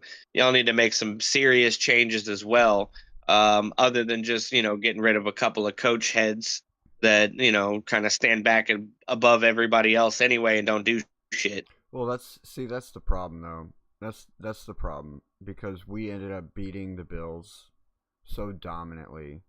We got rid of Chris Greer, and like as soon as we got rid of Chris Greer, like there was a shift in the organization. You could immediately feel it. You could immediately feel it. As soon as Chris Greer was gone, there was an immediate shift. Because you got to understand, Chris Greer has been in this organization for 25 plus years, working his way up through the organization to where he was at GM. So his influence, he basically created the culture in the organization. Whether anybody wanted to believe it or not, yes, like if you are in an organization for 20 plus years and you work your way up through that organization, you're going to have some kind of influence. Like people, you're training people, you're going to have influence on people. Like it's just how it works. Like whether you are intentionally creating culture or not, like you're doing it because you have seniority. Oh, this guy's been here for over a decade, like we're going to do what he says. We're going to listen to him. He must know what he's talking about. So unintentionally, you create culture. You create influence. You also create bad habits. You also train bad successors. So, yes, you're right. We need to get rid of a lot of people because there's a lot of people that have been in this organization under Chris Greer that aren't going to help us win, aren't going to help us move in the right direction. So, yeah, there's a few pieces in the coaching room that needs to go. There's a few pieces on the field that need to go. But first and foremost, because we beat the Buffalo Bills, the only thing that you're going to see change from the Miami Dolphins was the fact that we fired Chris Greer. We're going to be rolling Tua out there next year. We're going to be rolling Mike McDaniel out there next year, which is okay. I'm okay with that because, like, we're not in a position – like we're not set up right now to build a Super Bowl winning team. Like we can't just come off of Tua Tagovailoa. That's a big cap hit, and then the quarterbacks we have to replace him aren't going to put us in any better of a position to win. So we just got to roll with what we got. Roll it out there. If next year starts out the same way, that offense through Achane. That's where I'm getting. If next year starts off the same way it did this year, then we definitely focus on the tank. We bring in, at that point, that's when Tua really sits on the bench, and we bring in Zach Wilson, we bring in Quinn Ewers, we let them start games, we let them play games so we can evaluate, and we build the trenches. We build around Ollie Gordon, we build around Devon Achane, we develop Jalen Wright so that like we get a good three-headed running back monster in our backfield, and like the sky's the limit, and we could still win with no matter what quarterback is back there because our defense is lights out. Like the stats don't show it now because we had a very rough start to the season, but now the defense is performing up to their standard of what they should have been performing like all year long. Like this is the Miami Dolphins defense. They just were figuring it out. So we have a lot to do. I don't think this offseason you're going to see a whole lot of moves for the Miami Dolphins, though. Like, I'd be surprised if we fire Mike McDaniel and come off of Tua. I really would be. All right, well, we got two more games to talk about before we're done here. Chargers and Raiders. The Chargers and the Raiders. Justin Herbert doing his thing out there, throwing 15 times out of 20 for 151 yards and 2 touchdowns. He wasn't exactly needed because, god dang, Kamani Vidal, 126 yards and a touchdown off of 25 attempts. And Patterson, 11 attempts for 54 yards and a touchdown. The Chargers pretty much said, we're going to run it down your throat, and I'll make a couple of tosses over here to Keenan Allen and Ladd McConkey for 39 and 30, and then 1 touchdown for McConkey as well. And one of those touchdowns from the Raiders was a nice little one-handed snag from Brock Bowers, the tight end over there. That's basically the offense for that team. Ashton Jeanty did find the end zone as well, but Ashton Jeanty hasn't been the Ashton Jeanty that everybody expected. Yeah. with 15 carries for 31 yards, he definitely was stopped short Should be of any in the truck, goal. like in the cup holder. Say that one more time. Even to the fact that they put Mostert out there for a run and he got 6 yards.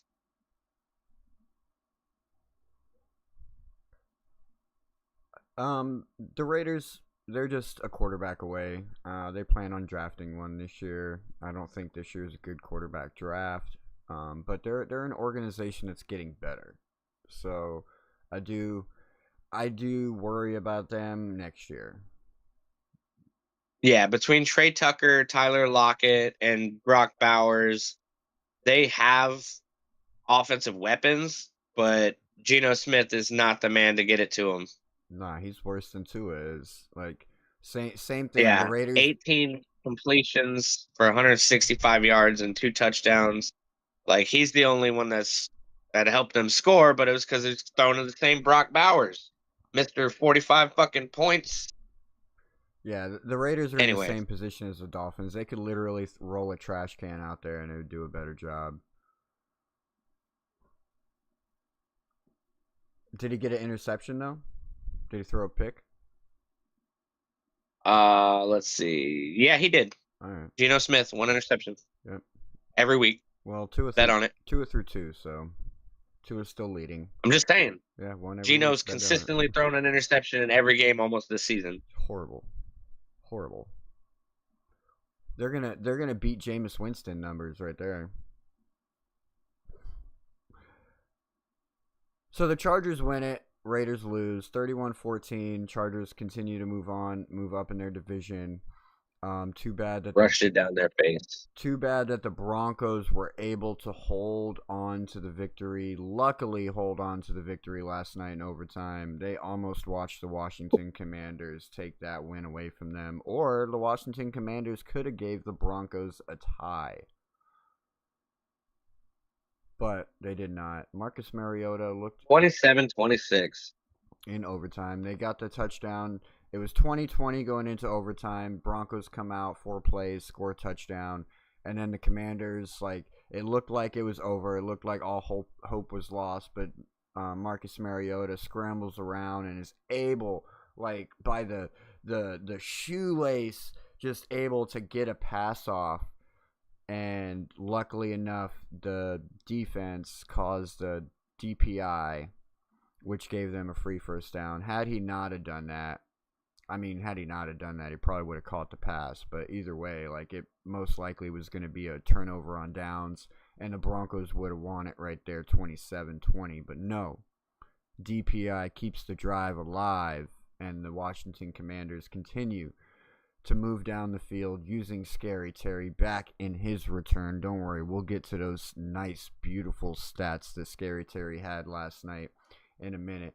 They march down the field and they score a touchdown. Scary Terry McLaurin gets the touchdown to put it 26-27. And of course, even though the Washington Commanders are sitting at 3-8 right now, they want to go for the win. Go for the 2 points here and don't make it. Just bad play from Marcus Mariota. He had so many good plays, but he had so many bad plays at the same time. Bad play from Marcus Mariota. They fail the 2-point conversion, and the Broncos go on to win that game 27-26. And it wasn't really convincing from the Broncos on either side of the ball, to be honest. RJ Harvey had a very modest game. I think he had more receiving yards than he had rushing yards. The ball was getting spread around by Bo Nix, so not any of the receivers got a whole lot of production. It was kind of, I think Troy Franklin had under 50 yards. Cortland Sutton had right around 50 yards. Evan Ingram, I think, was the big guy getting all the totes and all the receiving yards from the Broncos. He had a nice big reception that put them into the red zone a couple times. So yeah, 41-yarder. Yeah. And then Scary Terry, his stats was what, 8 receptions for 120 yards and 2 touchdowns? Is that right? Negative. Scary Terry was, where is he? 7 receptions for 96 yards and a touchdown off of 14 targets. Zach Ertz actually was the top dog over there. 10 receptions off of 13 targets for 106 yards. Longest being 21. Deebo Samuel was 5 for 64, with his longest being 38.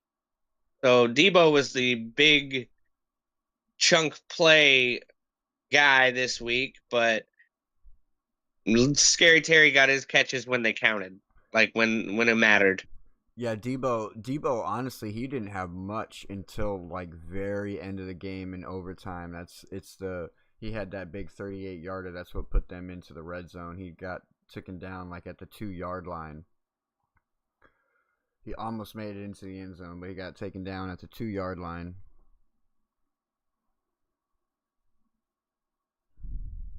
Yeah, Bobby looked like Bobby Wagner got an interception off of Bo Nix.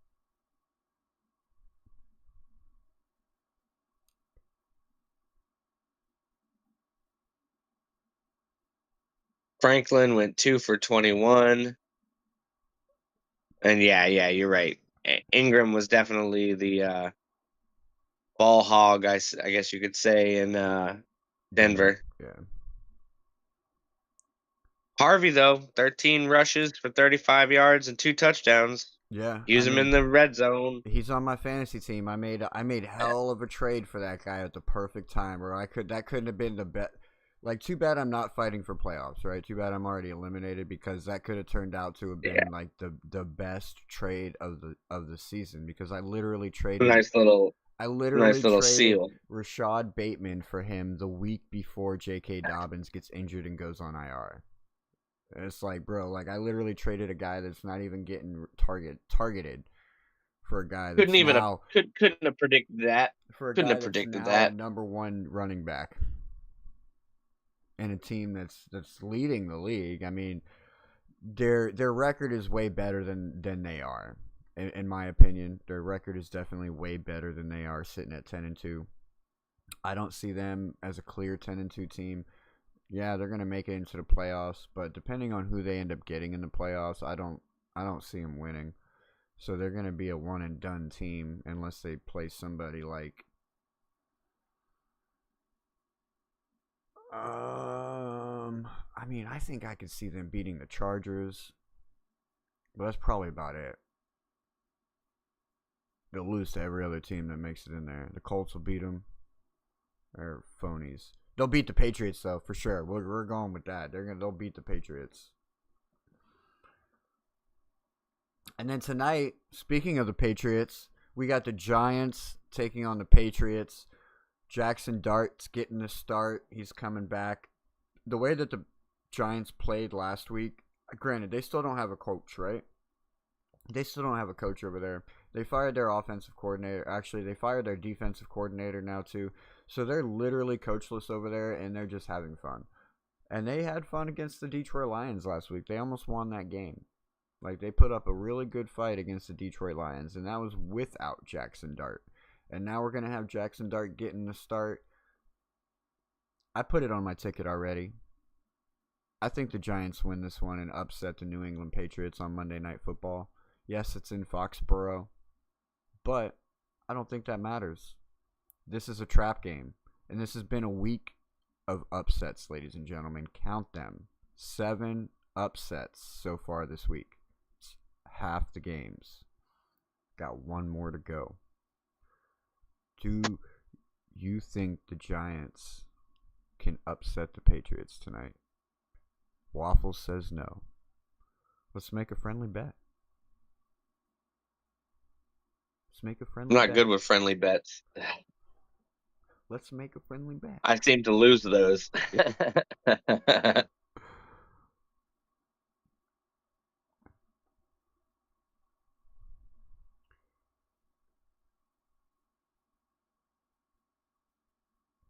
10 push-ups on demand.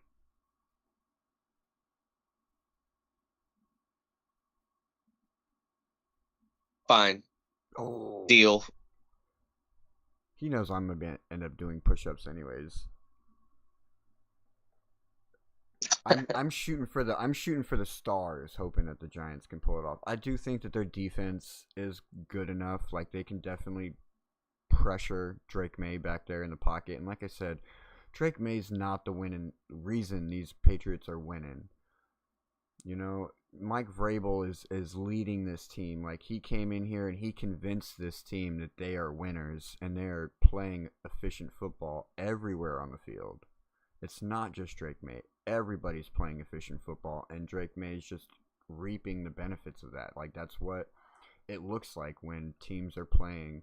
Everybody is playing and doing their job and playing efficiently and on the same page. That's how That's what it teams looks like. are supposed to run. But the Giants have upset a lot of teams this year. They've been like the Carolina Panthers, to where it's like you can't sleep on them. You can't go into this game just because they don't have a coach, just because they've had quarterback and running back issues, just because they've had issues with wide receivers. Like, you can't go into this game thinking that it's just you're going to walk away with it, because the moment you do, they're up 21-0 on you. Yeah, you definitely don't underestimate the Giants right now. And, With the rookie quarterback just trying things and with no real like, guidance. they got nothing to lose right now. They got nothing to lose right Oh yeah, now. They can literally nothing just to go lose. out Let's there and just go out have and have a fun. good time. Yeah, let's just go out there and have fun. And those are the scariest teams that can actually just go out there and have fun, because that's when, like, the amazing shit happens. You're like, yeah, like you just said, they can go out there and just try stuff, and then all of a sudden, wow, this guy just got a 77-yard touchdown reception because they just tried something wild and crazy. You know, You think we're gonna see T. Tracy throw a touchdown to Jackson Dart? don't be surprised. Don't be surprised. Go ahead and put it on your parlay, ladies and gentlemen. Go ahead and put it on your parlay. So that's why I think that the Giants win this game tonight. I think that they're just going to be able to have fun. And now it's getting crunch time for the New England Patriots. You're going to really see what this team is made of and how that Vrabel can lead this team, because now the pressure's on. Now the pressure's on for that number one seed, right? We got 5 weeks left. The Patriots have a tougher schedule than the Broncos do. And the Broncos could easily end up with number one seed. So Patriots, we're gonna see. We're gonna see how they handle the pressure. We're gonna see if Drake May can handle the pressure, and see if he actually, because it's gonna be on Drake May to win this game tonight. Gonna Drake earn May is gonna this have to win this MVP. game. Yes, Drake May is gonna have to win this game tonight, because if they sleep on the Giants, imagine. Let's just say they do. Let's just say they come out and sleep on the Giants, and the Giants go up 2 touchdowns in the first quarter on them. 14-0 ends the first quarter. You know, now you're in a comeback situation. You know, you're down 2 scores. Can't necessarily. It's still early, so you can still kind of sprinkle in the runs, but at the same time, you're trying to get the lead. So you need 3 Force it scores. downfield. You need 3 scores to get the lead. You know, so yeah, maybe you get a touchdown, and now we're going into halftime. It's 17-7 Giants. You know, so now we're coming out in the second half, and it's going to be on Drake May. Now you're down 10 points. You know, Giants maybe coming out with the ball. They score on their first drive, so now you're looking at 20-7. Finally, the Patriots, you know, you're down 2 scores. So yeah, we're gonna see if Drake May can handle the pressure tonight. I really believe that's how the game is gonna go. I think the Giants are gonna start off hot, and they're gonna force the hand of Drake May, and we're gonna see what he's capable of. And if he can pull it off tonight, ladies and gentlemen, because you know how critical I've been of Drake May, saying that he does not deserve the credit that the Patriots have gotten so far for their success. If he wins the game tonight, I will give him his flowers, and I will get off his back for the rest of the season, ladies and gentlemen. But it has to be a win from him. Like, I'm talking like this man throws 250 yards, 3 touchdowns. Like, you see him scrambling for first downs, like not turning the ball over, like commanding this offense. It's not because Trevion Henderson runs 120 yards and 3 touchdowns, or Andy Borregals kicks 5 field goals, or the defense causes 4 turnovers and puts you in red zone every time, you know, so you literally only have to go 10 yards to get a touchdown. Like, That's not a quarterback leading and commanding an offense if the defense gives you the ball in the red zone. That's a defensive score. Come on, ladies and gentlemen. So, if he wins the game tonight, then I'll start giving him flowers.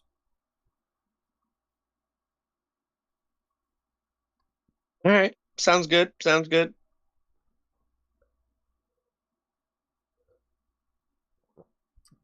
He's got to earn them flowers from Mr. Cat in the Hat. That's right, man. You in the AFC East, so you're going to get critical. Oh, man. Criticism. I couldn't think of a word there. Critical criticism. You're going to get critical criticism from us because you in the AFC East with us. But yeah, so that was your Week 13 recap. End zone to end zone. This is your AFC Easty boys, bro. You know where you can catch us every week. Most of the time, Monday mornings. Sometimes we got to switch it around. We are dads with lives and jobs and things going on. You know, sometimes kids are sick. You know, last week kids were out of school, so we did it a little bit later in the daytime. That was actually kind of fun. I don't know if y'all were here. My son was back there, like, doing some karaoke. If you haven't checked out last week's End Zone to End Zone, you definitely got to go check it out. You definitely should look that up. It was pretty good. You can definitely check us out for Fantasy Tune-Up Weekly. Most of the time I try and do that on Tuesday nights as well. But again, we're dads. We got lives. Doesn't always work out that way. We try and get on here as much as possible. But we constantly drop shorts for you. We constantly drop little news and tidbits as often as we can. You look like you want to say something. And if you want to make sure you don't miss any of that, hit the little notification bell up at the top, and you'll get instantly notified whenever we go live or whenever we post anything. So make sure you like and subscribe and smash that little bell so that you know when we're doing it. Yeah, because we like to have fun here. We are definitely a growing channel. I feel like we're growing pretty decently. I mean, yeah, it's not like blowing up overnight, but I feel like we're getting good fans that actually have their own minds. Like, we're not up here to try and convince you that we're right. No, we're just up here to talk shit and have fun, you know, give opinions. We want y'all's opinions, you know. That's why we have this open Discord. Anybody who's in our Discord is always welcome to join up and join the conversation with us. We're not gatekeepers, you know. Hop in and be a special guest. As long as you be respectful, you know what I mean? Don't say anything obscene, like too obscene. Like, yeah, we do have a few kids that watch it here and there, but I mean, at the end of the day, like, come on, bro. They hear a lot worse stuff elsewhere. Like, the worst thing we're gonna say is something like shit, damn, or, you know, like, as long as you're respectful, you know, don't be obscene. Don't degrade other members that are up here. Like, come up here and just start bashing on somebody, because that will get you muted. Just and booted. like it, have fun with it, and enjoy it for the entertainment that it is. But speaking of the Discord, locks for tonight, Waffles? You got any locks for tonight? While I talk about the Discord, he said I don't. He said T Tracy. I've been staying away from betting. I don't think it would be a lock for tonight, but I would probably toss $1 on this bet. T Tracy for a touchdown to Jackson Dart. If you can find that, I'd throw $1 on that. It'd probably be a plus 1,000. You can win $10, and if you don't win, you don't lose. It'd be anything, fun, you know. But if you want, I will be putting some parlays together. I'll be sharing them in our Discord later today. So if you go on and join our Discord, it's on our profile page. Go join our Discord. We always drop parlays. We drop DFS lineups. It's a great place to be. We're trying to build a community of football fans that gives you basically 24/7 access to the AFC Easty boys. We're building a community. We want to talk about parlays. Like I said, that's your access up to the AFC Easty Boys page as well. Like, right now we're on Discord. You could jump up here and you can shoot shit with us at any point. So make sure you go check that out. I'll have some parlays put in there for later. Maybe Waffles will put in some parlays as well. And you can find that link. And it's all free. We don't charge for any of this. It's all free. And you can find that link on our profile page. As you're on your way to the Discord link on the profile page, make sure you smash that subscribe button. Like you said, turn on the notification bell, and you'll also see a link for Dolphins, Cancer, challenge. I cannot stress this enough, how important this is for everybody. Everybody knows somebody that's dealt with cancer in some way, shape, or form, or maybe you've lost somebody from cancer. And this is why we're doing what we're doing. Because everything that we raise, all the money that we raise, 100% of it goes to cancer research. Silvestri research. Hold on. I got it right here. I always forget the name of the place.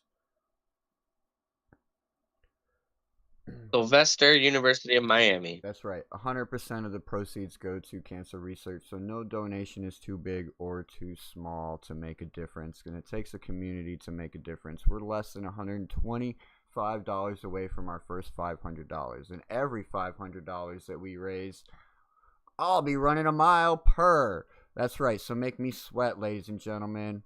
Make me sweat. And I'm pretty skinny too, so like I don't got a lot of weight to lose. I'll be looking like Ariana Grande by the end of it. Ooh, maybe that was too rough. Too much? Too far? No, that was perfect. That was perfect. Oh yeah, also there's one more link. Well, I mean, there's technically two more links. There is a link for PayPal if you guys wanted to feel generous to us. We do spend money on this channel, but we do not usually ever ask for donations. Totally up to you guys. But the other link that's going to be there after we sign off, he's going to go put his Mercari link on that profile page for the Mercari shop. Charlie's Choice Collectibles. It is a great place to go for, especially during the holiday season, gift giving season. It's a great place to go and get all your goodies. But I'm not going to tell you about it. I'm going to let Waffles tell you about it. Yeah, we got the sales going on. I did a couple of limited time 72-hour sales for this weekend. We've got some bundle deals. If you buy more than one item, you can get up to 25% off. We've done 15% on 2 items, 25%, I believe, on 4 items. So the more you buy, the more you save. And like he said before, these are items that you're not going to find at Walmart, at Target. Like, these are items that your kids are going to love, you're going to love. The people you give these gifts to are going to be like, where did you find this? And they're going to ask you. And you can just tell them, I have my ways, or you can let them in on the secret and tell them about Charlie's Choice Collections on Mercari. Either way, you look like a champ, and they look great in what you got them. And not only that, you save some cheddar. Good way to ball Save on a some budget. money. You save some cheddar. But that was it from your AFC Eastie boys. We'll catch you in some other shows for sure. Make sure you smash that like and subscribe. You got that notification bell turned on. Help a growing channel out. Spread the love so you can get yourself, maybe you can be the one that gets that Mike Gesicki autographed photo. And if you don't know how to win it, I guess you're just going to have to rewind this show and rewatch it, because we mentioned it many times. All right. Until next time, ladies and gentlemen, stay safe.